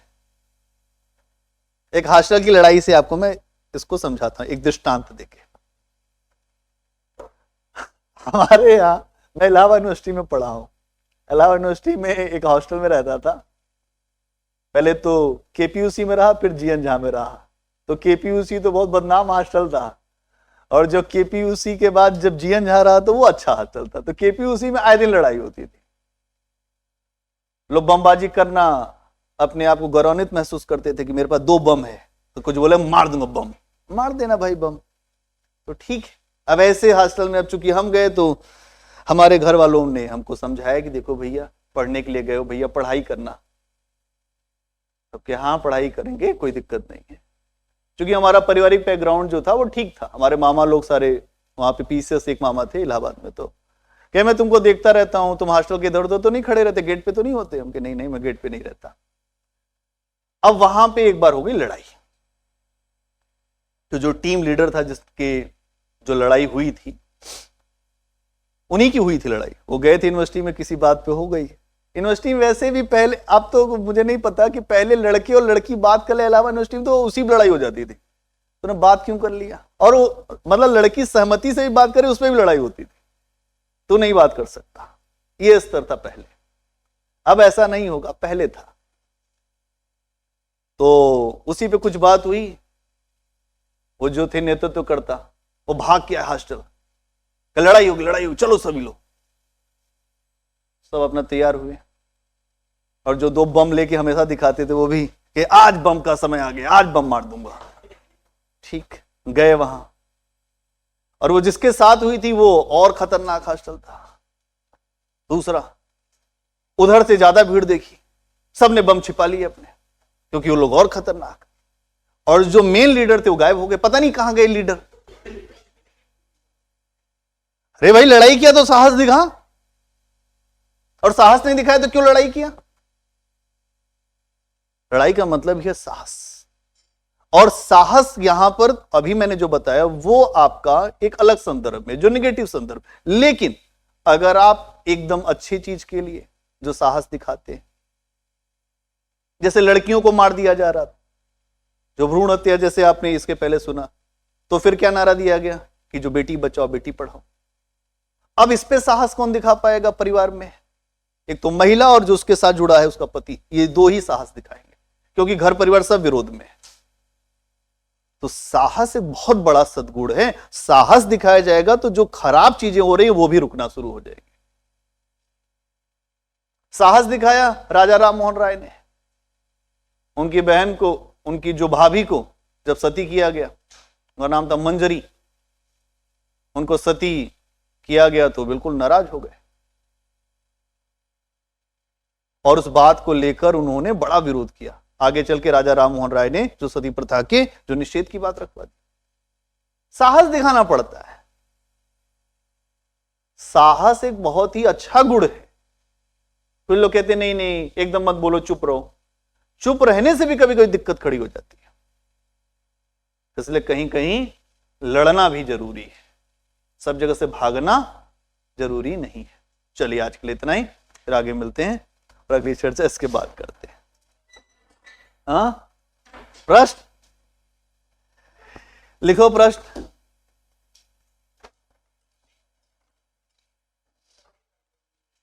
जो कल वाले प्रश्न थे उसको लिख लिया? ठीक है।